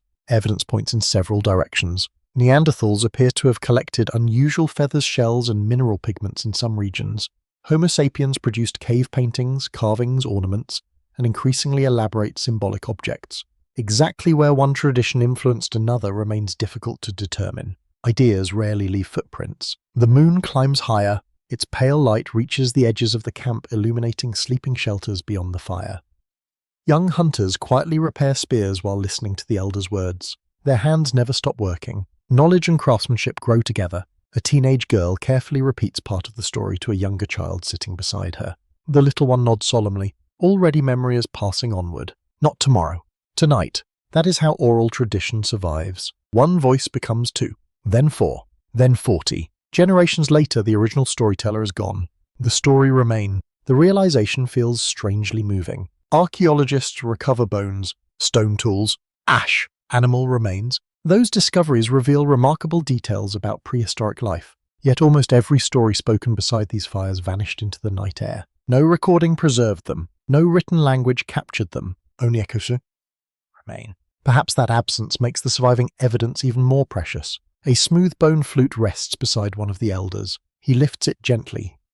A quiet melody follows. The notes drift across the sleeping valley, rising above the steady chorus of insects and the distant murmur of flowing water. Music that requires no translation. Every face softens. Some close their eyes. Researchers have discovered prehistoric flutes crafted from bird bones and mammoth ivory dating back more than 40,000 years.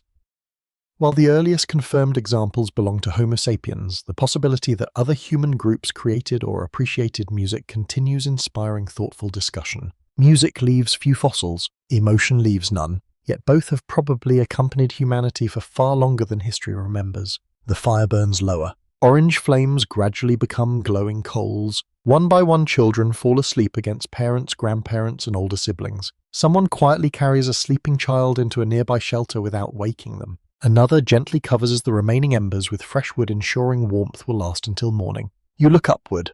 The stars seem brighter than ever. The same constellations shine above every human group you have encountered. Neanderthals, Denisovans, the people of Flores, Homo naledi, Homo sapiens. Different hands pointed toward the same heavens. Different voices filled the same night. Different stories rose with the same smoke. Tomorrow your journey will become even more personal. You will leave the circle of elders and spend time among the youngest members of these forgotten worlds, discovering how children learn to become hunters, gatherers, toolmakers, caregivers, and storytellers themselves. Because every great tradition begins with someone small enough to sit quietly beside the fire and simply listen. Section 11. The first sounds of morning are not made by adults. Before the hunters rise, before the cooking fires brighten, and before the sun fully clears the distant hills, you hear quiet giggles drifting through the camp. They begin softly, almost hidden beneath the steady chirping of birds, then grow into cheerful laughter that seems determined to greet the day before anyone else. Children are awake. A cool breeze carries the smell of dew-covered grass and yesterday's ashes still resting beneath the fire pit. The smoke has nearly disappeared, replaced by the fresh scent of damp earth warming beneath the first rays of sunlight. You smile without realizing it. Every generation begins here, not with great discoveries, not with famous leaders, with children learning how to become adults. You leave the sleeping shelters quietly. Outside, several young Neanderthal children are already exploring the edge of the forest. One balances carefully across a fallen log while another pokes curiously beneath a rock with a small wooden stick. Nothing escapes their attention. A shiny beetle, an unusual feather, a smooth stone-shaped, almost like a heart. The world is still wonderfully new. Researchers have discovered that Neanderthal children grew through developmental stages remarkably similar to our own. Although their bodies matured somewhat differently, Their teeth bones and skeletal growth reveal long childhoods filled with learning rather than immediate independence. That alone tells an important story. Complex lives require time to master. One little girl proudly carries a tiny bundle of sticks toward the campfire.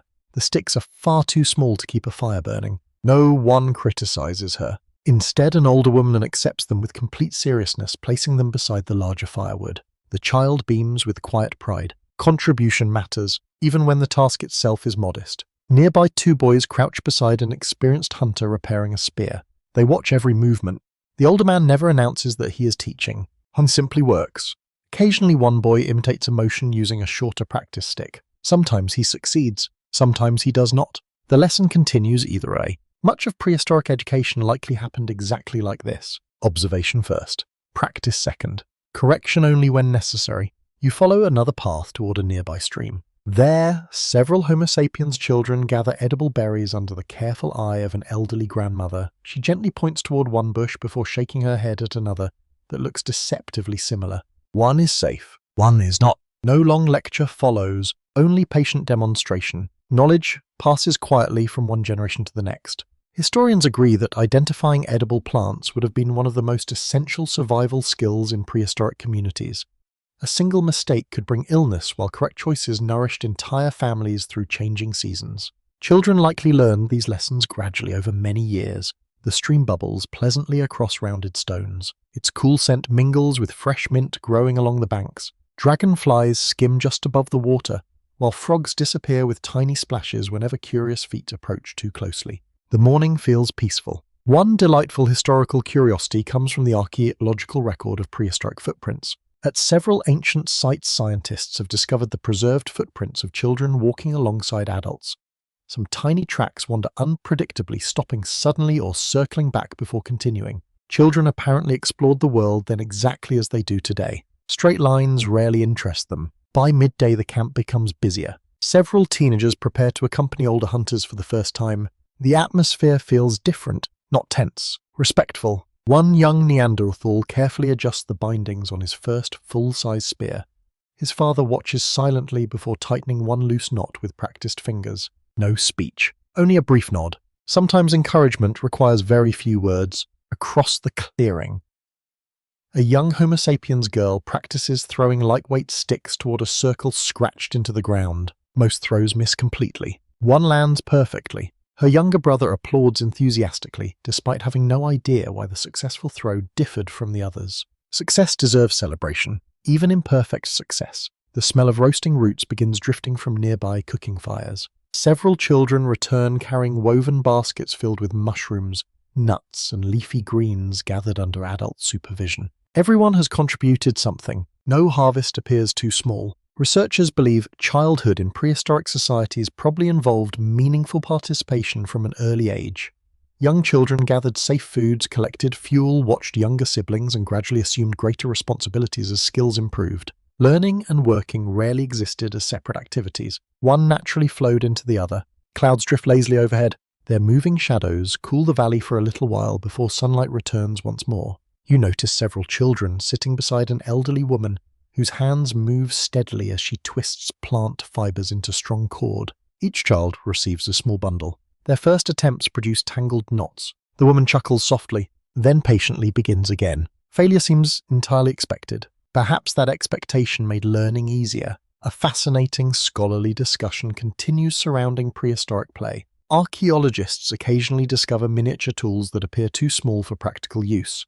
Some researchers believe they may have served as practice versions for children, allowing young learners to imitate adult activities safely. Others suggest different explanations. The evidence remains uncertain, yet the possibility feels wonderfully believable. Children everywhere imitate grown-ups. The afternoon grows warmer. A group of youngsters wanders toward an open meadow where butterflies dance among wildflowers. Soon they invent a game. One child throws a pine cone, another races to retrieve it. Then someone changes the rules entirely. Laughter follows. No adult organized the game. No one explained its purpose. Play requires surprisingly little instruction. Nearby, two older girls quietly braid one another's hair while discussing something that makes them burst into giggles. Whatever the joke may be, it disappears forever into history. You wish briefly that you could hear it. The realization strikes gently. Ancient children possess favorite games. favourite to places, favourite to people, perhaps favourite songs. Yet archaeology preserves almost none of these wonderfully ordinary details. Bones reveal age, not personality. The afternoon slowly melts into evening. Families gather once again around familiar fires. Several young hunters excitedly describe the day's adventures while older adults listen with amused expressions that suggest certain details have grown considerably larger during the retelling. Storytelling begins young. Perhaps exaggeration does too. One charming historical fact comes from genetic studies. The famous Denisovan Neanderthal teenager discovered in Siberia reminds us that children of mixed ancestry truly existed. She was not an abstract possibility, but a real young person who laughed, learned, and grew within a world shared by different human groups. Her childhood remains almost completely unknown, yet it certainly existed. The firelight grows brighter as daylight fades. Children gradually become quieter. One little boy falls asleep before finishing his evening meal, still clutching a small carved piece of antler he carried proudly throughout the day. His mother gently removes it from his hand before covering him with a soft hide. The boy never wakes. A cool breeze carries the comforting smell of smoke through the camp. Above, stars quietly reclaim the night sky. You begin understanding that humanity's greatest inheritance was never simply stronger tools or better hunting strategies. It was teaching. The willingness to invest years helping the next generation become wiser than the last. Every forgotten human species shared that remarkable gift. Tomorrow you will watch those growing hands master another essential skill. Stone will become blade. Wood will become spear. Simple materials will become extraordinary tools through patience, observation, and countless careful strikes. Section 12. The morning begins with a steady rhythm. Tap, pause, tap, tap. The sound echoes gently through the valley, long before the sun climbs above the surrounding hills. It is not loud enough to disturb the peaceful silence. Instead, it blends naturally with birdsong rustling leaves and the distant murmur of a nearby stream. Stone meets stone, again and again. You follow the familiar rhythm through a stand of birch trees where fresh sunlight filters through pale green leaves, scattering shifting patterns across the forest floor. The air smells wonderfully clean after the cool night. Damp moss cushions every step while the fragrance of fresh pine resin drifts lazily on the morning breeze. Ahead, several people sit in a loose circle. No one is hunting today. No one is gathering berries. Instead, nearly every pair of hands holds a piece of stone. This is a workshop, not in the modern sense. There are no walls, no benches, no shelves filled with finished products. Only skilled craftspeople patiently transforming ordinary rocks into the tools that make life possible. A middle-aged Neanderthal sits closest to you. Before him rests a large rounded stone that serves as an anvil. In one hand he holds a carefully selected core of flint. In the other a hammerstone polished smooth by years of use. He studies the flint quietly. Not every rock deserves striking. The angle matters.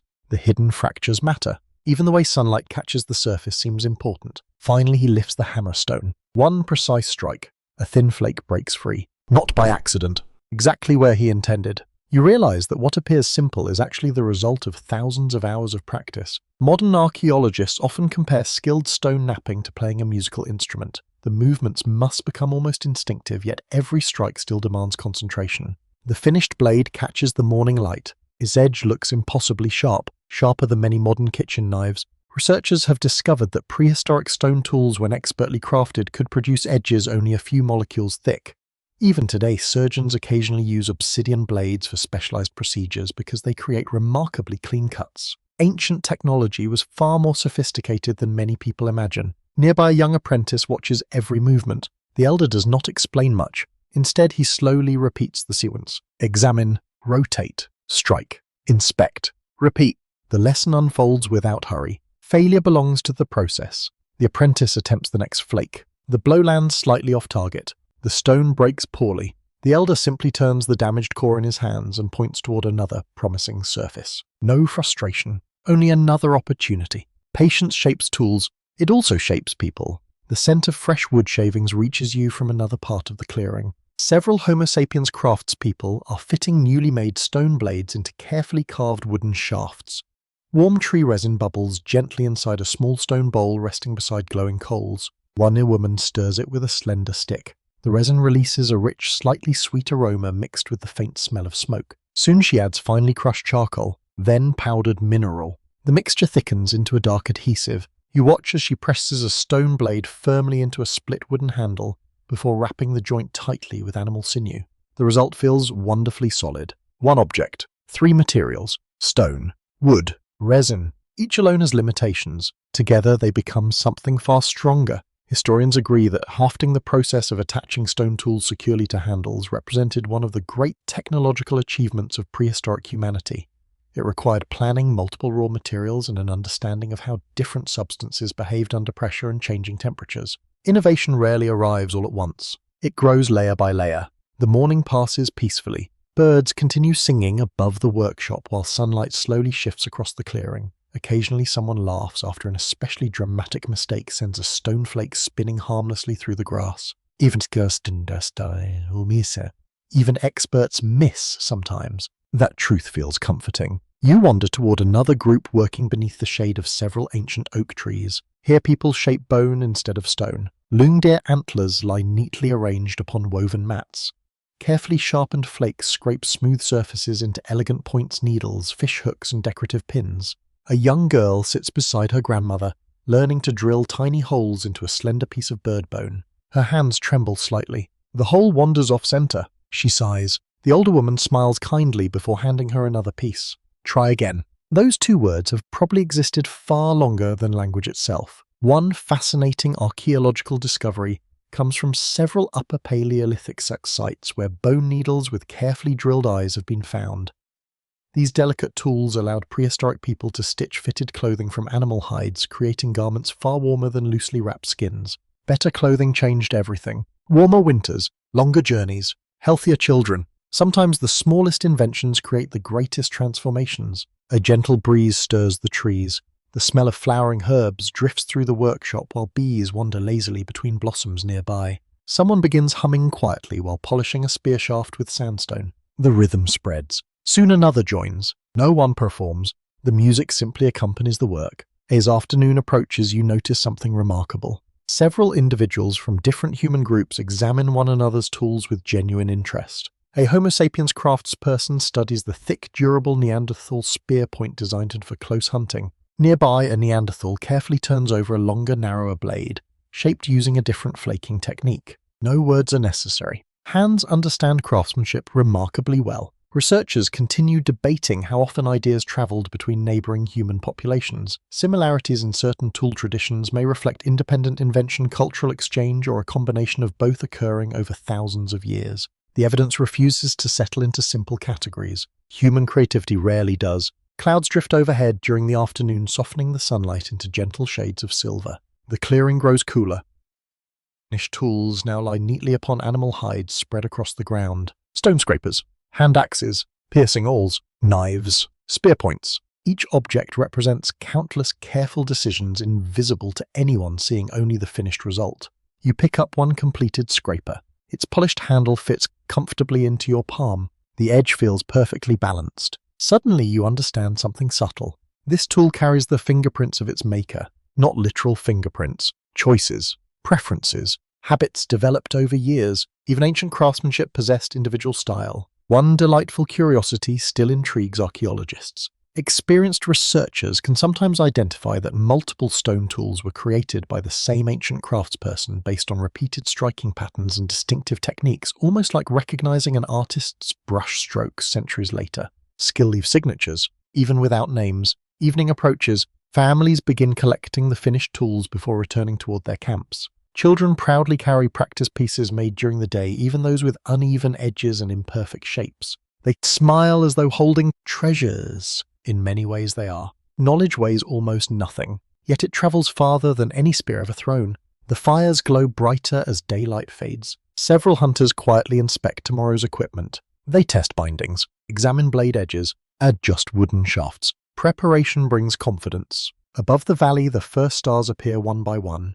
The steady tapping has finally ended. Silence returns, yet you know that tomorrow morning the rhythm will begin again. Somewhere another young learner will strike stone for the first time. Another elder will patiently demonstrate. Another useful tool will emerge from an ordinary rock. Generation after generation, cross every branch of humanity. Tomorrow, however, your attention will shift from skilled hands to something even more mysterious. Not the tools people carried, the words they spoke, or perhaps the songs they sang, because one of the greatest unanswered questions in human history still waits quietly in the darkness. Did every human species truly possess language as rich and expressive as our own? As Section 13, the valley wakes before the sun. A pale blue glow spreads slowly across the eastern sky, touching the tops of distant mountains while the forest below remains wrapped in gentle shadow. Cool morning air brushes against your face, carrying the scent of damp leaves, wild thyme, and the faint smoke of fires that never completely died during the night. Somewhere nearby, a blackbird begins to sing. Another answers from farther away. Their melodies drift through the trees with effortless confidence, each bird understanding exactly when to pause and when to continue. You stop walking. Without thinking, you begin listening, not only to the birds, to everything.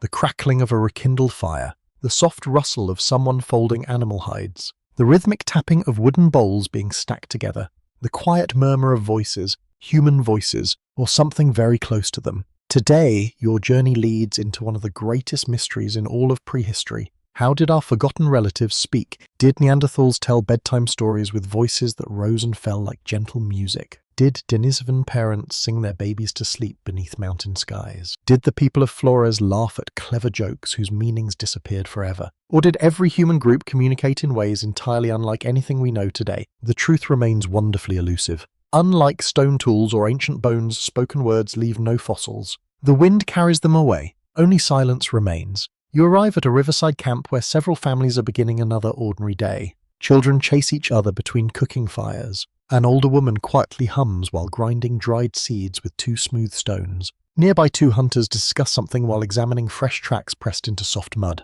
You cannot understand a single word, yet their conversation feels unmistakably familiar. One points toward the river.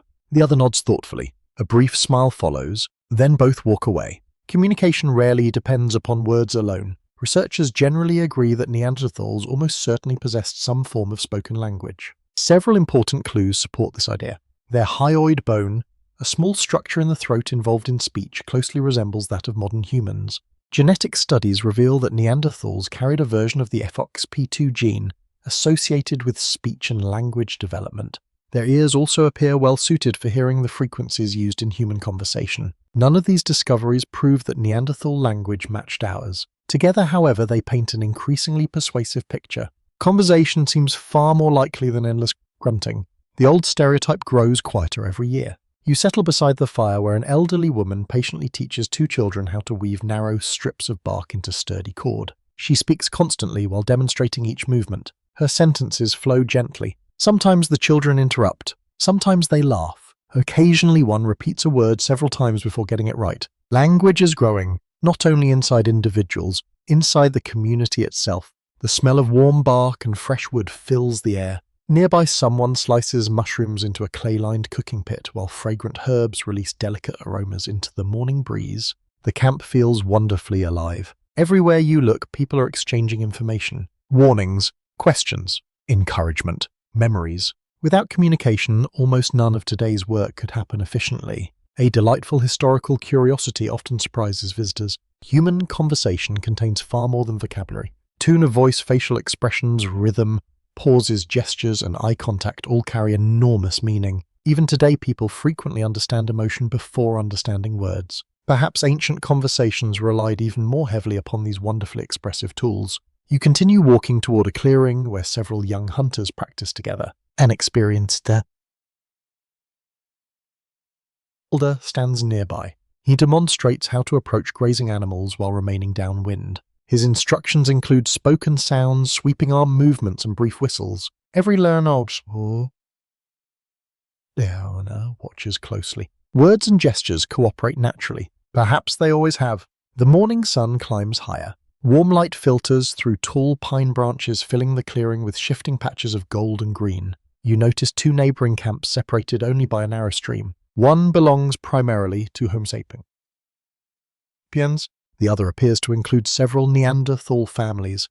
People occasionally cross the shallow water carrying baskets, tools, or bundles of firewood. Interactions seem comfortable, not hurried, not suspicious. Could they understand one another? Historians continue debating this fascinating question. Some scholars imagine substantial differences between their languages. Others suggest that prolonged contact may have produced shared vocabulary, borrowed expressions, or practical communication, much like neighboring cultures often develop today. The evidence cannot yet decide. Language vanished too quickly. its echoes remain impossible to excavate. One young child accidentally wanders into the neighboring camp while chasing a brightly colored butterfly, and suddenly stops. Several unfamiliar adults smile warmly. One points gently toward his own family waiting across the stream. The little boy grins sheepishly before running home. No confusion, no fear, just ordinary kindness. Perhaps some things require no translation. Around midday, several adults gather beneath the shade of a large oak tree. One begins telling what appears to be an amusing story. Soon laughter spreads through the group. Real laughter. Heads tilt backward, shoulders shake. Someone wipes tears from smiling eyes. You find yourself laughing too, not because you understand the joke, because laughter itself proves wonderfully contagious. Researchers often point out that laughter predates language in many respects. Even modern infants laugh long before speaking their first words. Our ancient relatives almost certainly shared this remarkable emotional expression. Humor may be among humanity's oldest traditions. The afternoon grows pleasantly warm. Cicadas begin singing from nearby trees while dragonflies skim above the river's surface. Several women sit together repairing clothing. Their conversation flows continuously. Occasionally one pauses to search for exactly the right word.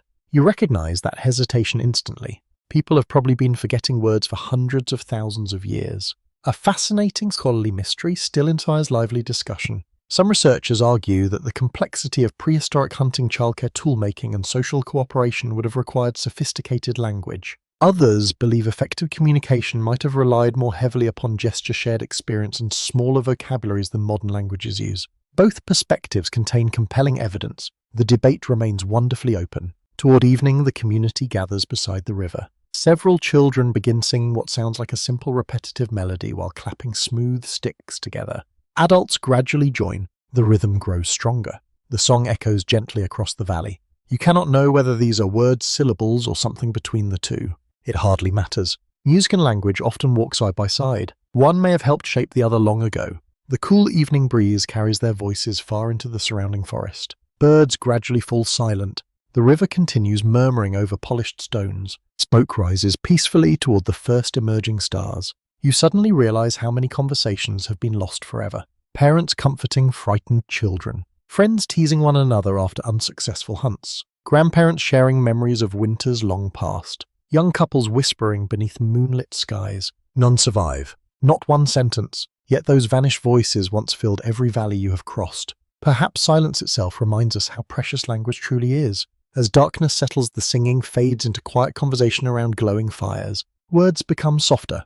Children grow sleepy. One by one, families retreat toward their shelters, carrying the warmth of shared voices into another peaceful night. Tomorrow, the sky itself will begin changing. Cold winds will return. Glaciers will advance once more. Every human group will face a challenge greater than any neighboring population. The climate, a force that speaks no language at all. Section 14. Morning arrives beneath a different sky. The air feels heavier than it did yesterday. Thick grey clouds stretch from one horizon to the other, hiding the rising sun behind layers of cold mist. A steady wind moves across the valley, bending tall grasses in slow waves while carrying the sharp scent of approaching snow. You stop for a moment. Something has changed, not dramatically, not overnight, only enough that every experienced hunter notices it immediately. The birds are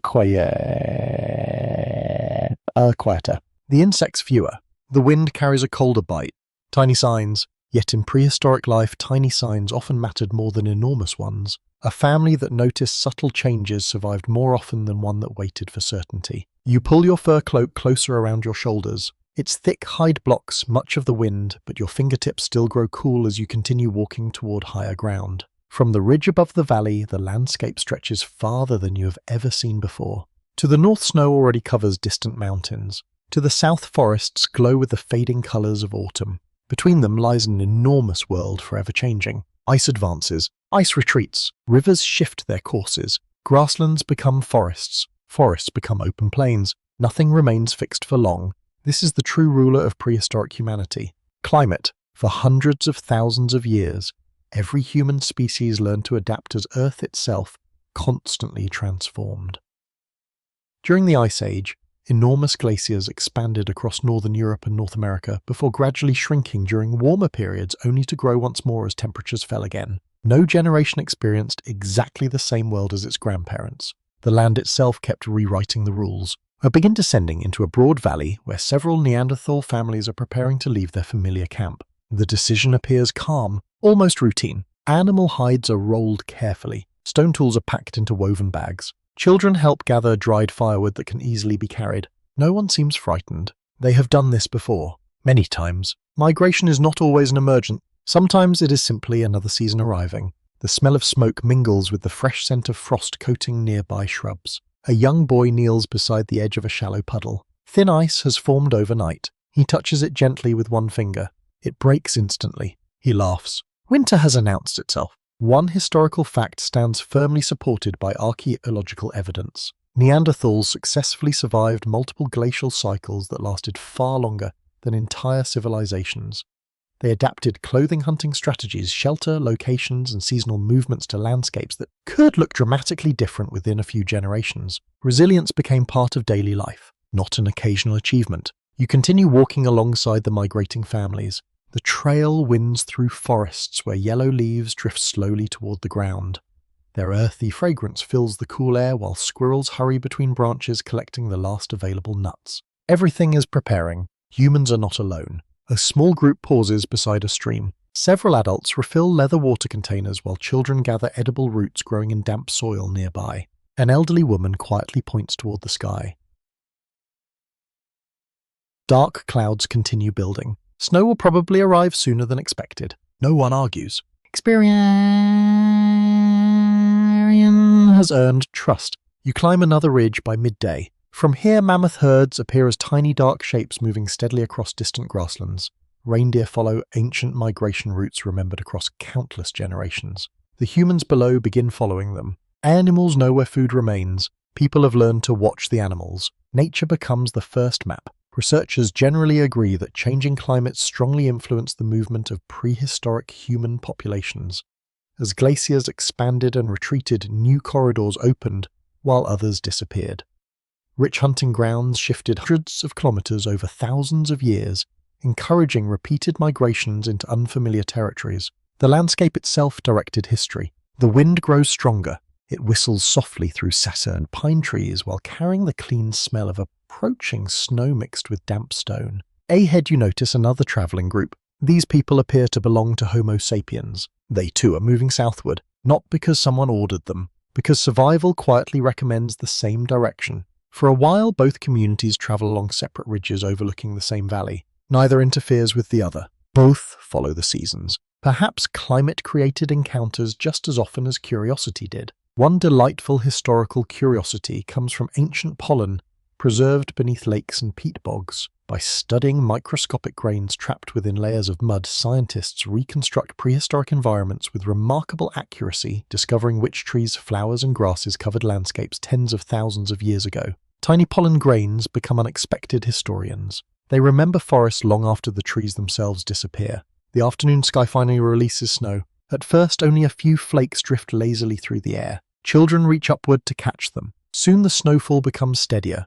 The world gradually softens beneath a thin white blanket. Footsteps grow quieter.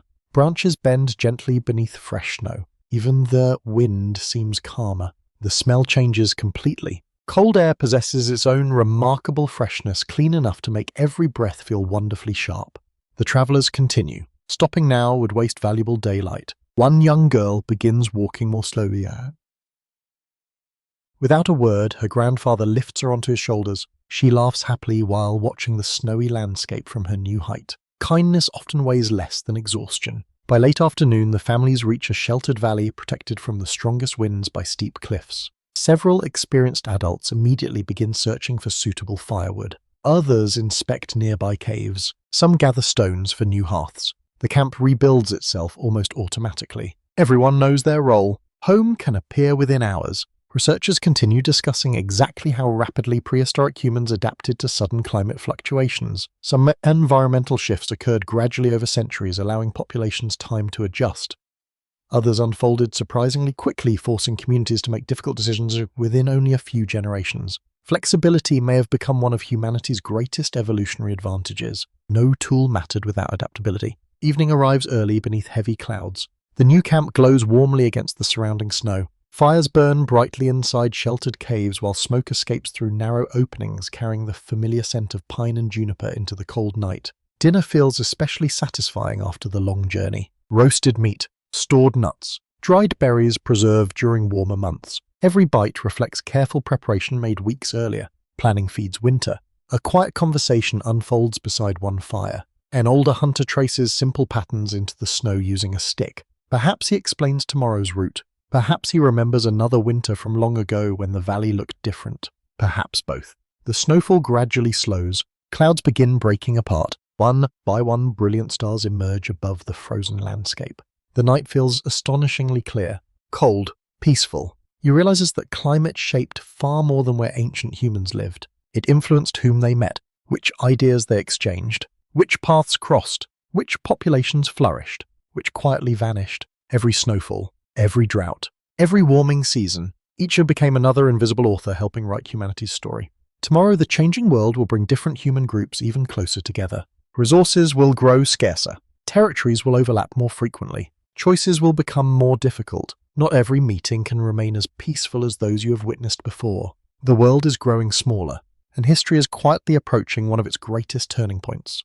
Our Section 15. Dawn breaks beneath a sky washed clean by yesterday's snow. The air feels wonderfully crisp. Every breath sends a pale cloud drifting before your face before disappearing into the still morning. Frost sparkles across the valley like scattered crystals while distant cliffs glow softly beneath the first golden light.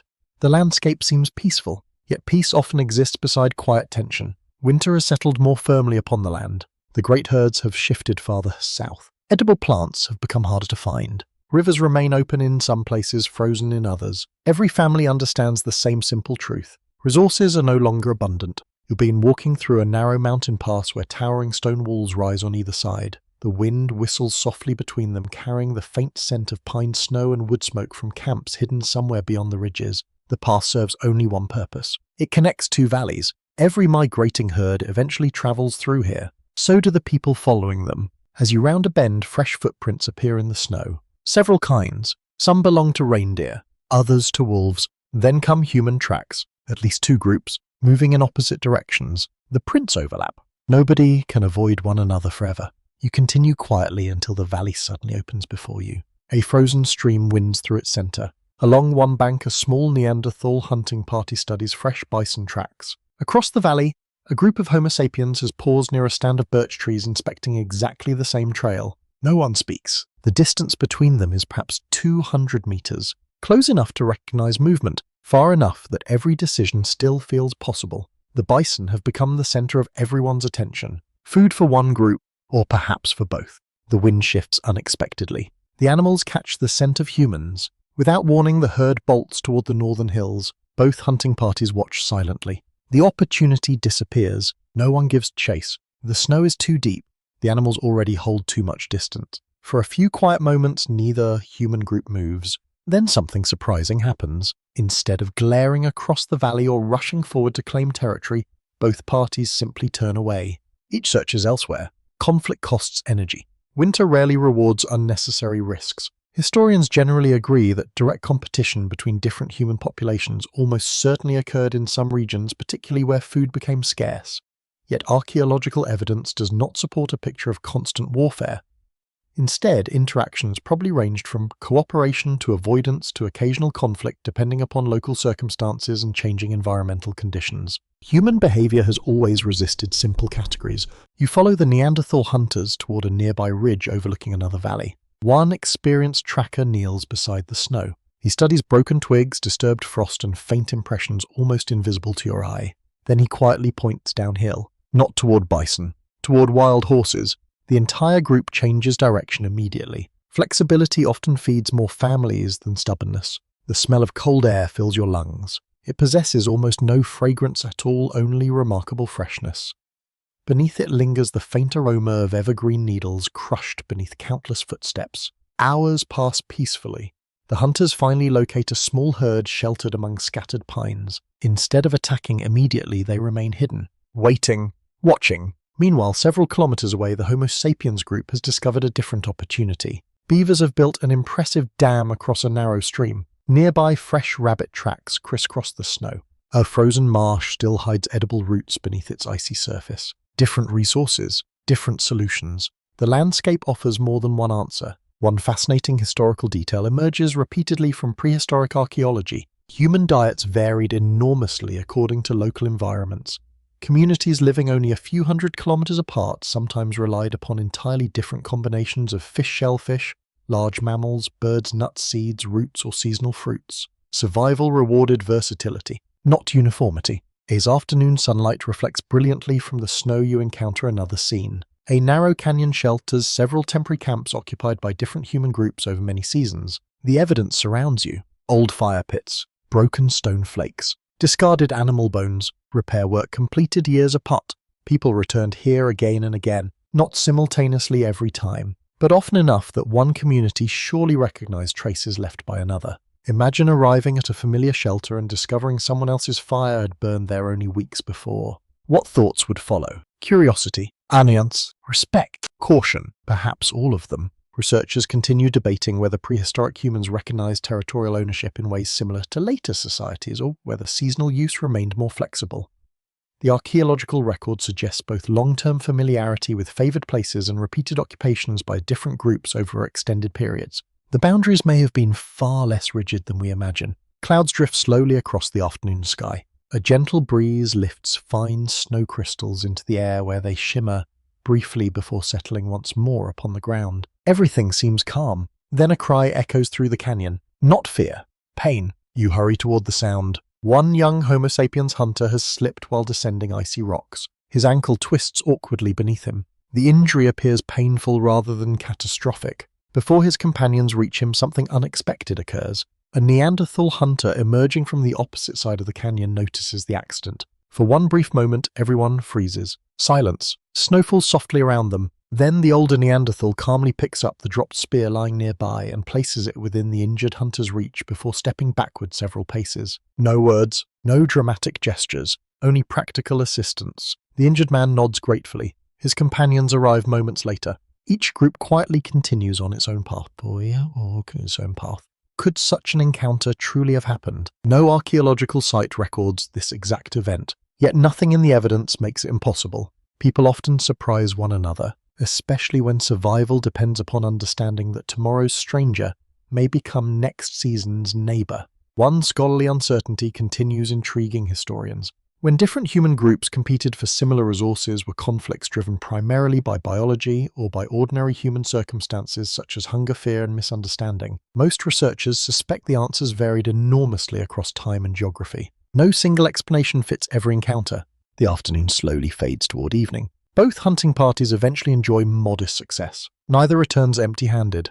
Smoke soon rises from separate camps tucked into neighboring valleys. The smell of roasting meat drifts through cold air carried farther than usual by the winter breeze. You stand upon a ridge between them. Two fires glow in the distance. Different families, different traditions, different histories, yet both celebrate successful hunts in almost identical ways. Children gather close to warmth. Adults repair tools before tomorrow. Stories begin once again.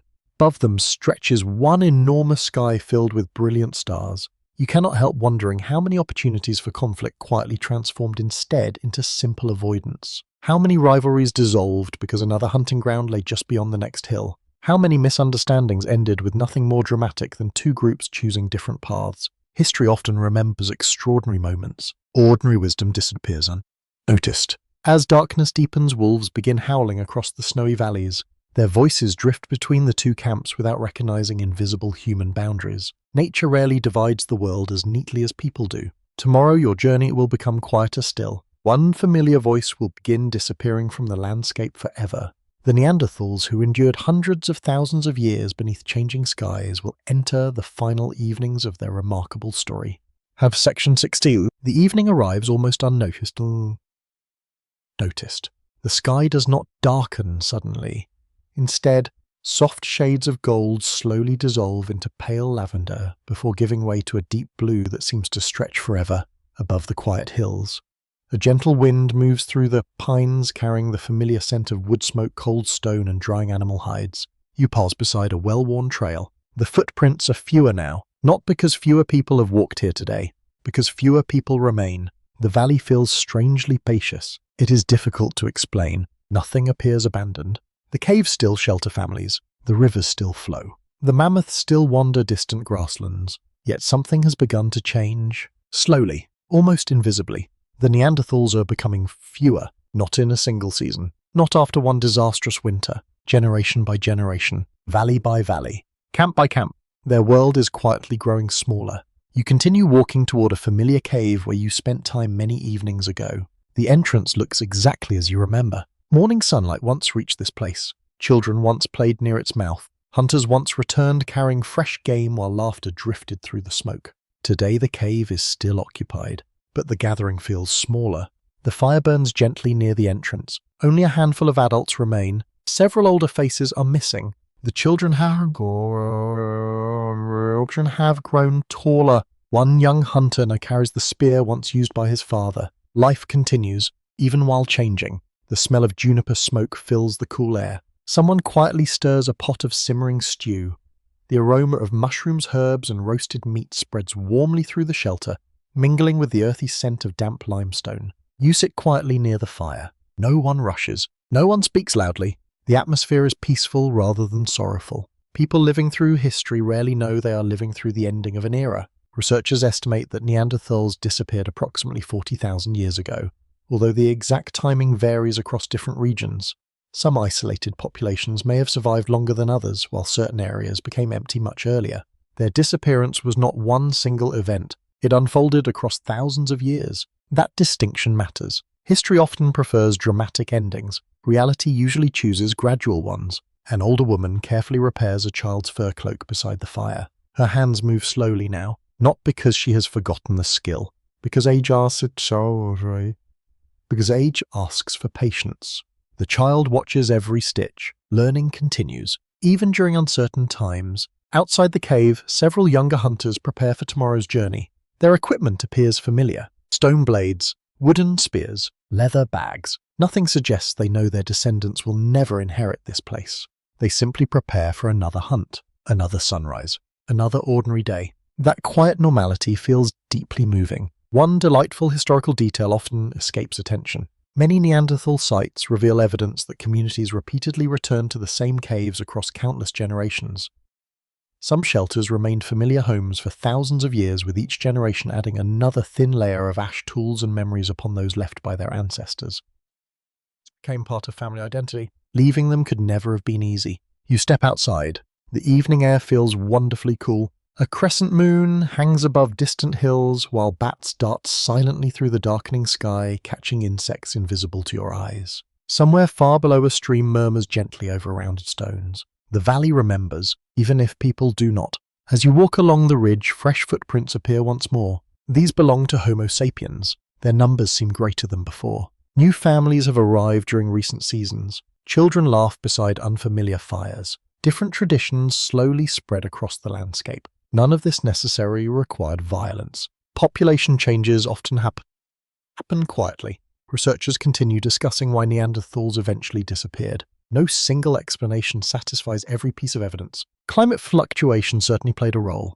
Changing environments altered familiar hunting grounds. Small population sizes may have reduced resilience. Occasional disease could have added new pressures. Competition for resources likely mattered in some places. Interbreeding gradually absorbed portions of Neanderthal populations into expanding Homo sapiens communities. Most scholars now suspect several factors work together, rather than one dramatic cause ending their story overnight. History rarely chooses only one reason. The wind grows slightly stronger. It carries the smell of snow lingering upon distant peaks despite the arrival of spring lower in the valleys. Nature continues changing as it always has. You descend toward another campsite occupied by Homo sapiens. The atmosphere feels lively. Children chase one another between shelters, while adults scrape hides and repair fishing nets woven from plant fibers. Several people wear decorative shells hanging around their necks. One young woman paints a simple red pattern upon a smooth stone before placing it carefully beside the fire. Culture continues growing, yet something unexpected catches your attention. An older man wears a necklace made from what appears to be a carefully shaped Neanderthal-style tooth pendant. Perhaps it belonged to a friend, perhaps an ancestor, perhaps someone whose family crossed between different human groups generations earlier. Objects sometimes survive longer than memories. Historians still debate exactly how much cultural exchange occurred. during the final millennia of Neanderthal existence. Certain stone tool traditions appear surprisingly similar. Some decorative practices overlap. Other customs remain distinctly different. The archaeological record offers intriguing hints without complete certainty. You sit beside the campfire as darkness deepens. An elder begins telling a familiar story. The children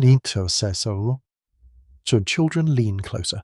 The rhythm reminds you of evenings spent with Neanderthal families many valleys away. Different language, different storyteller, the same gentle cadence. Perhaps all bedtime stories slow the heartbeat in similar ways.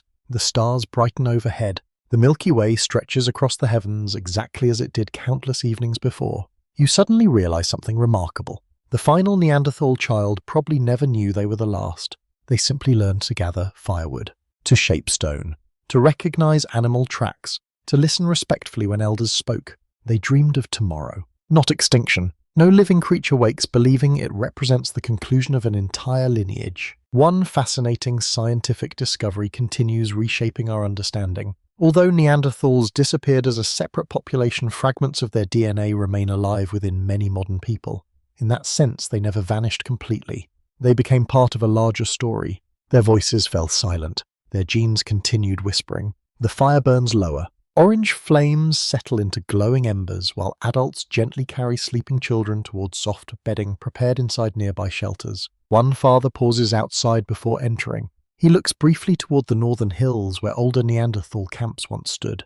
Perhaps he remembers meeting people there years ago. Perhaps he remembers nothing at all. History often fades within a single lifetime. Only traces remain.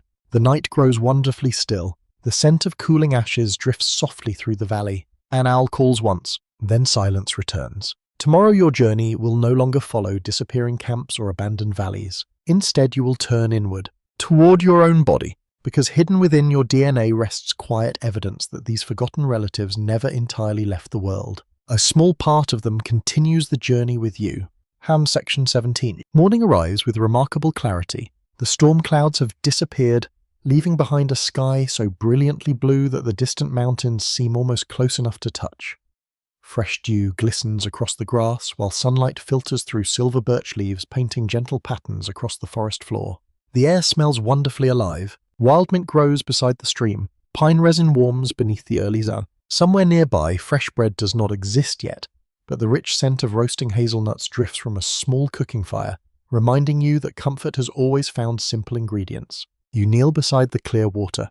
Your reflection looks familiar. Your eyes, your hands, the lines of your face. Everything seems unmistakably modern, yet beneath that familiar appearance lies an astonishing truth. Inside nearly every cell of your body rests a library, far older than language, older than cities, older than farming itself. Your DNA, and hidden within many people's DNA are quiet echoes of relatives you have spent this journey getting to know. They are not stories. They are not legends. They are biological memories, invisible, enduring. You scoop a handful of cold water into your palms. The stream slips effortlessly between your fingers. DNA behaves differently. It carries information across thousands upon thousands of generations. Parents pass it to children. Those children become parents themselves. The chain never truly stops, except when it does. For decades, scientists believed Neanderthals had disappeared completely, leaving behind only bones buried inside caves. Then everything changed. In 2010, researchers successfully published the first draft of the Neanderthal genome, comparing ancient genetic material with that of living people. The results transformed our understanding of human history. Many modern populations outside Africa carry approximately 1 to 2% Neanderthal DNA. Not much, yet enough to tell an extraordinary story. Meeting had happened. Families had formed. Children had grown. Love, partnership, or at least shared ancestry had crossed the boundaries between human groups. The evidence existed inside us all along. You continue walking through a peaceful woodland. Sunlight dances across moss-covered stones while butterflies drift lazily between patches of wildflowers. Woodpeckers tap patiently against old tree trunks, their rhythm blending with the soft murmur of the nearby stream. Nature moves forward. So does inheritance. Every living person receives roughly half of their DNA from each parent. Over many generations, pieces become shuffled, recombined, and passed onward in endlessly changing combinations. Most ancient fragments disappear with time. Some remain. By extraordinary chance, tiny portions of Neanderthal DNA survive tens of thousands of years. Researchers now identify thousands of these fragments scattered across modern genomes. Each fragment resembles a sentence preserved from an otherwise vanished book. No individual carries the entire Neanderthal genome, but collectively living humans preserve a remarkable percentage of it. An entire people survive in pieces, scattered, shared, remembered without realizing it. You arrive at a sunny clearing where several children gather berries beneath the watchful eyes of older relatives. Their laughter fills the warm air. Watching them, you cannot help imagining countless prehistoric families who once stood in places much like this. Their children laughed too. Some carried genes that would continue.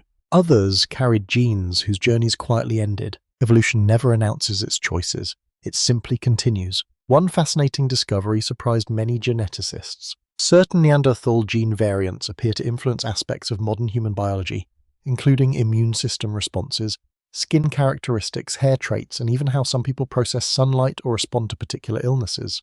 These ancient inheritances can sometimes provide advantage. In other circumstances, they may slightly increase susceptibility to certain medical conditions. Nature rarely creates perfect solutions, only a step away. Useful compromises. The breeze shifts gently. Its cool touch carries the scent of damp earth after last night's dew. Nearby, a pair of deer step cautiously into the clearing before disappearing once more among the trees. You continue toward higher ground where the landscape opens into rolling grasslands. Here another remarkable chapter begins.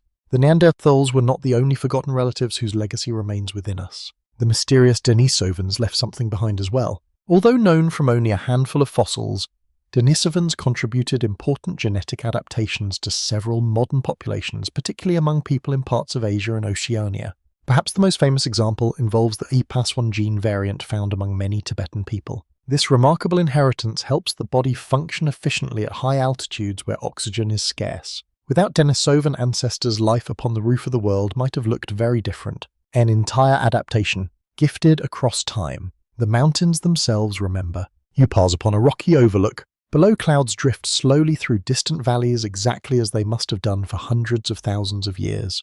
Different human groups once watched similar clouds from these same heights. Some vanished, some endured, most contributed something to those who followed. Researchers increasingly describe human evolution not as a simple branching tree but as something closer to a braided river. Streams separate, they flow independently for long distance, then unexpectedly merge before separating again. The water continues, its pathways constantly changing. Human history followed a surprisingly similar course. You sit upon a warm sunlit stone. A lizard basks nearby, perfectly content in the afternoon warmth. The silence invites reflection. For generations, many illustrations portrayed human evolution as a straight line, one primitive figure gradually becoming one modern human. The image seemed simple, comforting, easy to remember. It also proved deeply misleading. Reality resembles a crowded landscape. Many human groups existed simultaneously. Some exchanged knowledge, some exchanged genes, some disappeared, some became ancestors. Most likely every path influenced another somewhere along the way. The old picture has quietly faded. A richer one has taken its place. One scholarly uncertainty still inspires lively debate. Scientists continue discovering previously unknown genetic contributions that may represent additional ancient human populations not yet identified through fossils. In other words, our family tree or braided river may still contain hidden branches waiting to be discovered. The story remains unfinished. How wonderful! Late afternoon sunlight bathes the hills in warm amber tones. Grass sways gently beneath the breeze while swallows circle gracefully overhead, chasing insects invisible against the bright sky. You notice a family resting beneath an ancient oak. Grandparents, parents, children, 3 generations together. The youngest child reaches toward the oldest grandparent's weathered hand. A simple gesture, one repeated millions of times across human history. Inheritance is not only genetic. Stories pass between generations. Skills pass. Songs, recipes, ways of seeing the stars. Compassion, patience, curiosity. DNA explains part of who we become. Culture completes much of the rest. As evening approaches, golden light slowly softens into the gentle colors of dusk. The air cools pleasantly. Campfires begin appearing one by one across the valley. Smoke rises in thin blue ribbons toward a sky already welcoming its first stars. You realize that every fire resembles another before it. Different people, different centuries, the same comforting glow, the same desire to gather close. Somewhere within those ancient gatherings, Neanderthal ancestry quietly entered the story of Homo sapiens. Somewhere else, Denisovan ancestry did the same. No one could possibly have imagined that 40,000 years later, strangers studying invisible molecules would uncover their forgotten connections. Yet here you are, carrying tiny echoes of people whose names were never written, whose languages were never recorded, whose faces remain partly hidden by time, still traveling with you. Tomorrow one final question remains. If so many remarkable human relatives once walked beside us, why did only one branch continue alone? The answer, like most of history, is gentler and far more complicated than it first appears. As section white, the sun rises quietly over an open plain. Golden light spills across waving grasses still jeweled with morning dew.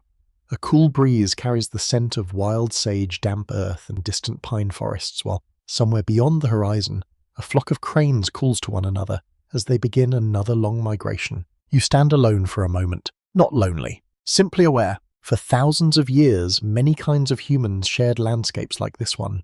They crossed the same rivers, sheltered beneath the same cliffs, watched the same constellations wheel overhead. Now only one human species remains. The obvious question follows naturally. Why? Why did Homo sapiens survive when the Neanderthals disappeared? Why not the other way around? The answer begins with an important reminder. History rarely rewards simple explanation. For generations, people searched for one dramatic reason. Perhaps Homo sapiens was smarter, perhaps stronger, perhaps better hunters, perhaps more aggressive.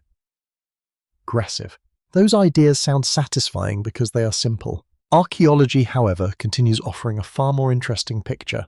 The evidence suggests there was probably no single secret. Instead, survival emerged from countless small advantages accumulating over thousands of years, like threads woven together into one strong rope. I begin walking across a broad meadow where scattered wildflowers sway gently beneath the morning wind.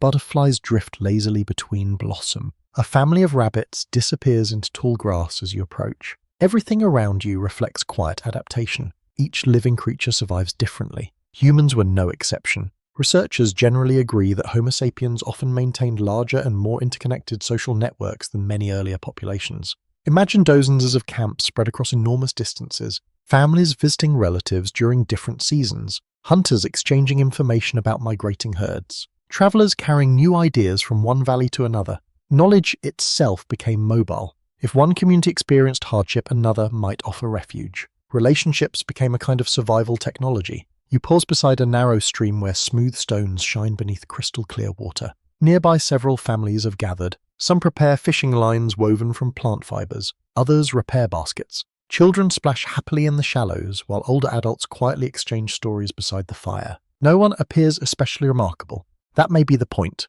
Civilizations are built from ordinary days, not extraordinary ones. One fascinating archaeological observation repeatedly appears across Upper Paleolithic sites. Certain decorative objects, shell beads, carved pendants, colored pigments traveled hundreds of kilometers from their original sources. Such discoveries suggest extensive exchange networks connecting communities separated by remarkable distances. Ideas traveled, people traveled, perhaps hope traveled as well. The morning grows warmer. Sunlight reflects brightly from the water while dragonflies skim gracefully across its surface. You notice one visitor arriving from another camp carrying unfamiliar stone blades. Soon several people gather around to examine them. Questions follow. Demonstrations. Smiles. By afternoon, a few local craftspeople begin experimenting with similar techniques. Innovation spreads quietly. Nobody announces a revolution. Learning simply continues. Many anthropologists believe cultural flexibility became one of Homo sapiens' greatest strengths. Useful discoveries rarely remained isolated for long. If one group invented a better spear point, improved clothing, or more efficient hunting strategy, neighboring communities could eventually adopt those ideas. Knowledge multiplied faster than genes. That difference may have mattered enormously. You continue climbing toward higher ground. The landscape below reveals rivers weaving through forests before disappearing into distant plains. Smoke rises from scattered camps, each representing another small community connected to countless others beyond the horizon. One valley alone cannot explain survival. Networks can. Researchers also point toward population size. Small groups face unique challenges. If only a few dozen individuals occupy an enormous region, unexpected hardships become much more dangerous. A severe winter, a failed hunting season, disease, accidents, even simple bad luck. Recovering becomes increasingly difficult. Larger populations possess more resilience. Losses hurt. They do not necessarily end the story. One delightful historical curiosity illustrates this beautifully. Modern conservation biologists studying endangered animals often emphasize that preserving isolated individuals is rarely enough. Healthy connections between populations matter just as much. Ancient humans may have depended upon similar principles long before anyone understood genetics. The afternoon breeze carries the rich scent of flowering shrubs mixed with warm grass baking beneath the summer sun. Several children collect smooth stones from the riverbank. One carefully chooses the brightest red pebble before proudly showing it to her grandmother. She beams with delight, not because the stone possesses practical value, because someone she loves discovered something beautiful. Beauty itself may have offered quiet advantages. Shared art strengthens communities. Shared symbols create identity. Shared identity encourages cooperation. These invisible threads can become surprisingly strong. Another important possibility concerns adaptability. Homo sapiens occupied astonishingly diverse environments within relatively short periods: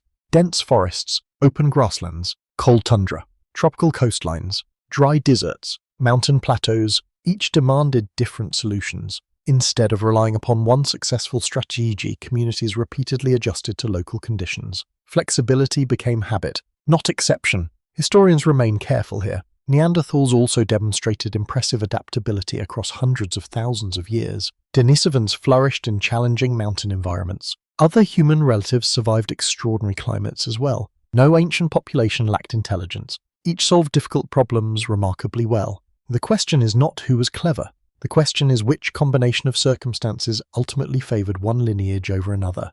The answer probably changed from place to place. One scholarly uncertainty remains especially intriguing. Some researchers propose that chance itself played a larger role than we often appreciate. Imagine two neighboring valleys. One suffers a devastating volcanic eruption. The other escapes untouched. One community encounters new diseases, another does not. One generation experiences several harsh winters in succession. Another enjoys relatively mild seasons and history often turns upon events impossible to predict. Luck deserves more respect than it usually receives. Clouds drift lazily across the afternoon sky. Their shadows move silently over the hills while swallows sweep low across open fields, catching insects invisible to your eye. Everything continues changing. Always. You arrive at a broad overlook just as evening begins, painting the landscape with warm amber light. From here the world appears immense. Rivers sparkle, forests darken. Smoke rises peacefully from distant camps. Somewhere beyond those horizons, the last Neanderthal family may still be tending a fire. Elsewhere, Denisovan descendants continue climbing high mountain trails. Farther south, Homo sapiens explore coastlines never before visited. None of them knows which stories future generations will remember or forget. You realize that survival is rarely a prize awarded to the best. Evolution has no judges, no trophies, no final examination. It simply reflects which populations continue adapting under constantly changing conditions. Sometimes extraordinary abilities help. Sometimes cooperation matters more. Sometimes geography decides. Sometimes fortune quietly tips the balance. Usually all of these work together. The first stars appear above the western hills. Evening birds fall silent one by one. A gentle fire crackles nearby, releasing the comforting aroma of cedar smoke into the cooling air. You settle beside its warmth. The journey has taught you something unexpected. The question was never why other humans failed. The better question is how any human group managed to survive such an unpredictable world for so very long. Perhaps resilience itself became humanity's greatest inheritance. Tomorrow only one final chapter remains. You will look back across the countless footsteps left by forgotten relatives and discover that although many branches disappeared together, they formed one remarkable family whose story still continues every time another child looks up at the stars and wonders where we came from.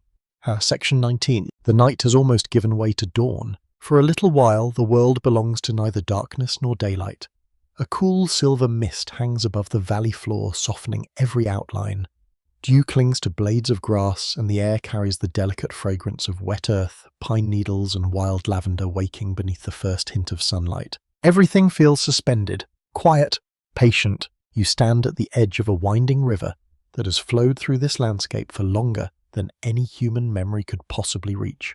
The waters never stop moving, yet the river somehow remains the same. Human history begins to resemble it. Countless individuals come and go. The current continues. You have spent many evenings beside forgotten campfires. You have watched Neanderthal children learn to shape stone. You have climbed mountain trails once traveled by mysterious Denisovans. You have wandered the remarkable island of Flores, where small-bodied humans quietly flourished in isolation. You have visited the deep caves of Homo naledi and imagined questions that science is still trying to answer. One by one they have become familiar. Not strangers, not curiosities, family. Perhaps that is the greatest surprise of this journey. The forgotten humans no longer feel forgotten. Morning birds begin their songs. A robin lands upon a nearby branch before tilting its head curiously in your direction.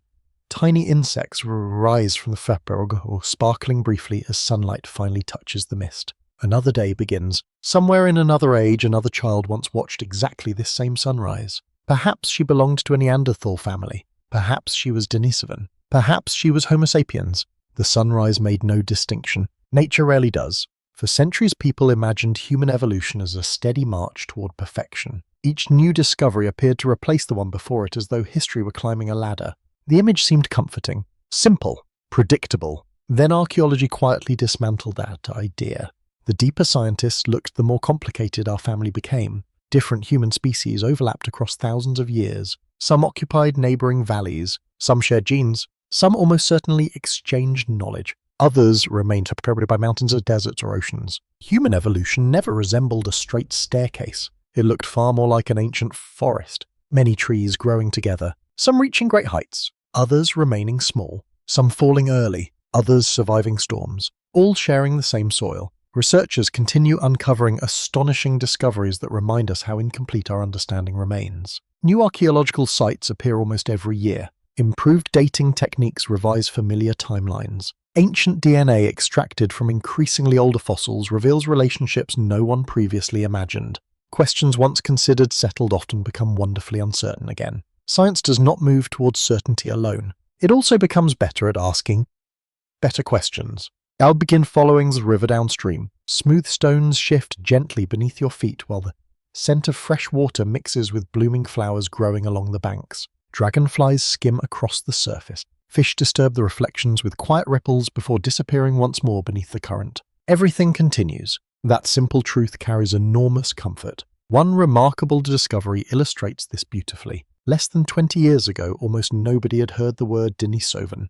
Today, their existence has fundamentally reshaped our understanding of human evolution. Who can confidently say another unknown human population will never be discovered, perhaps somewhere beneath desert sands, inside an unexplored cave, beneath ancient seabeds exposed long ago? History has surprised us before. It may do so again. You arrive at a broad meadow where wild grasses sway gently beneath the growing warmth of the morning sun.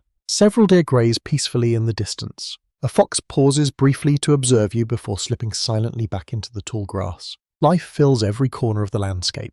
The disappearance of one species always creates space for others, yet something important deserves remembering. The vanished human species were not failures. Neanderthals survived for roughly 400,000 years. That span exceeds the age of all recorded civilization many times over. Denisovans adapted successfully to some of the world's most challenging environments. The people of Flores survived on an isolated island for astonishing lengths of time. Homo naledi followed evolutionary pathways unlike any previously imagined. Each lineage solved the problem of being human in its own remarkable way. Their stories deserve admiration, not pity. One delightful historical curiosity often captures the imagination. Archaeologists sometimes describe excavation as reading a book whose pages have been burned, scattered by the wind, buried underground, and soaked by rain before someone carefully tries to reconstruct every sentence from the surviving fragments. Every fossil, every stone tool, every ancient footprint, another surviving word.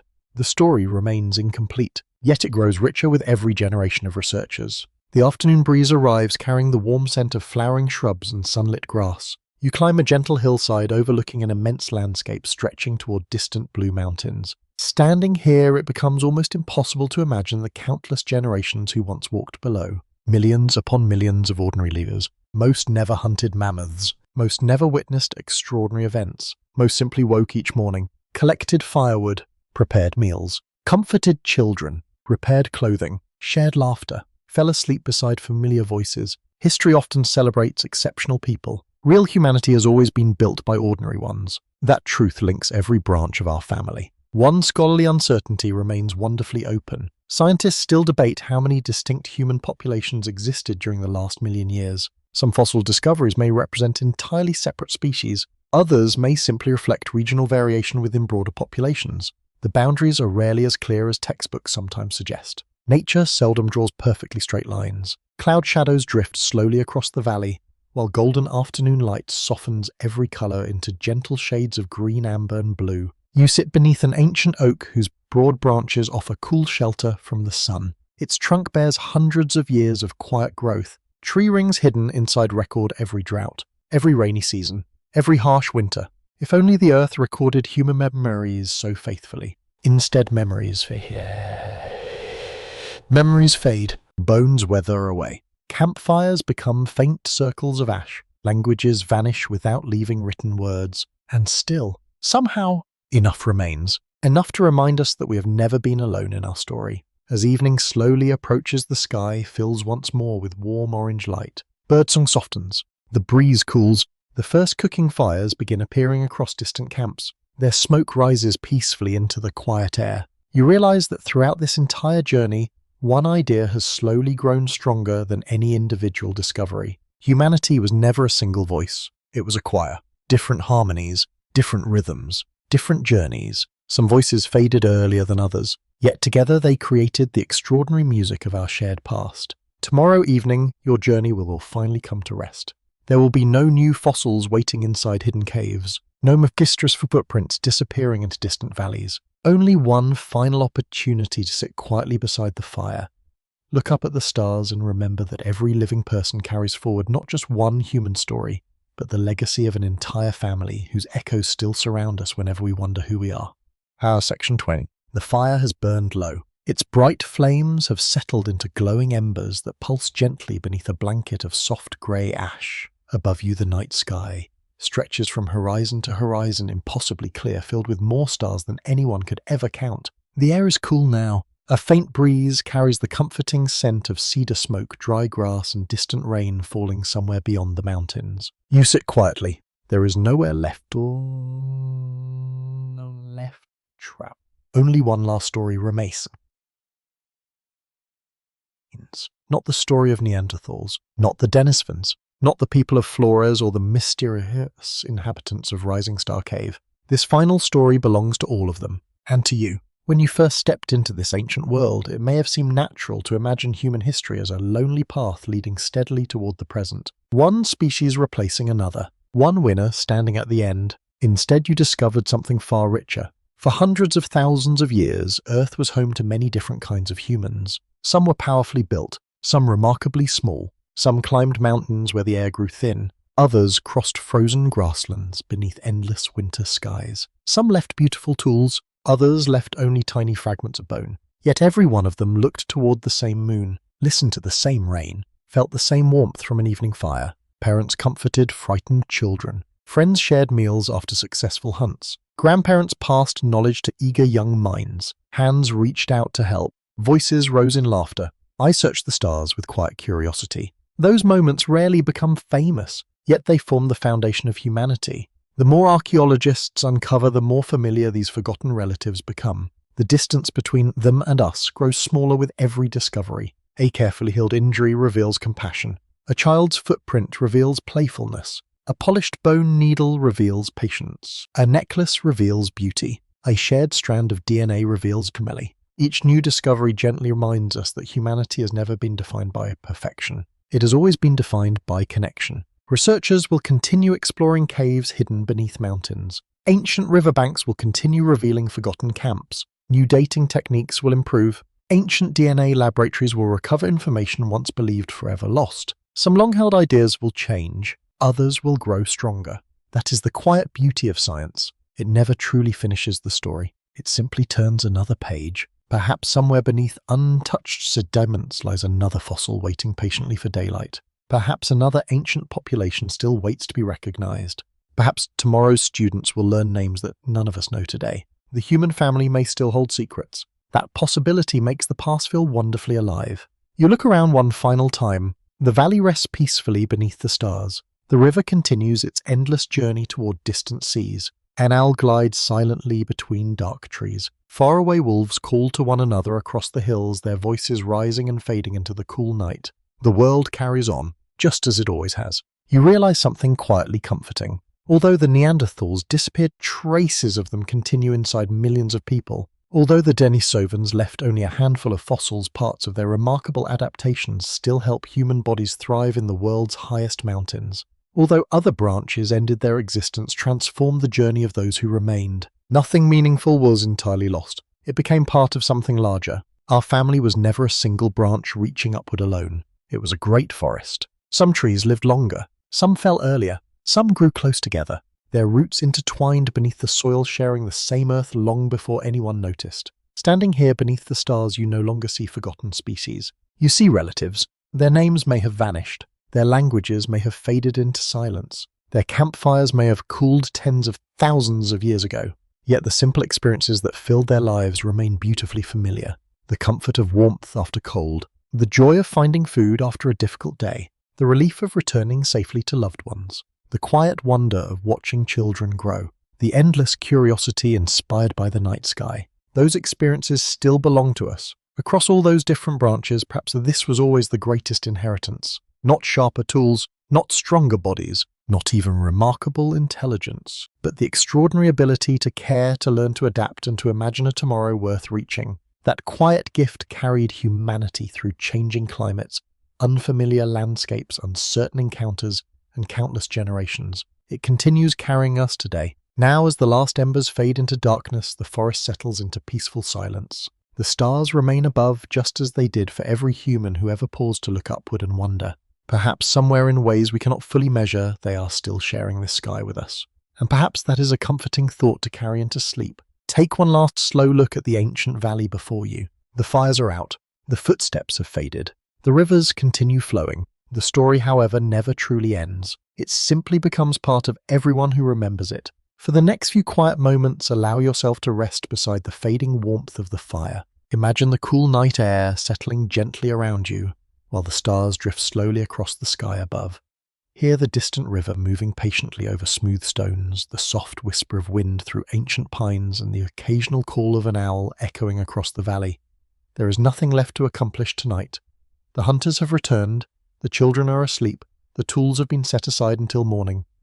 Across thousands of generations, countless families ended their days much like this, wrapped in the simple comfort of being together beneath the same heavens. As your breathing slows, let the remarkable journey of our many human relatives settle quietly into memory. There is no need to remember every date, every fossil, or every scientific debate. It is enough to remember that we were never alone. Our story has always been larger, kinder, and more connected than it first appeared. Every discovery has gently reminded us that curiosity and compassion have walked beside humanity for an extraordinarily long time. So let the fire become only glowing embers. Let the stars keep their silent watch, and let the ancient world drift peacefully into the distance. Tomorrow will bring another sunrise just as it always has.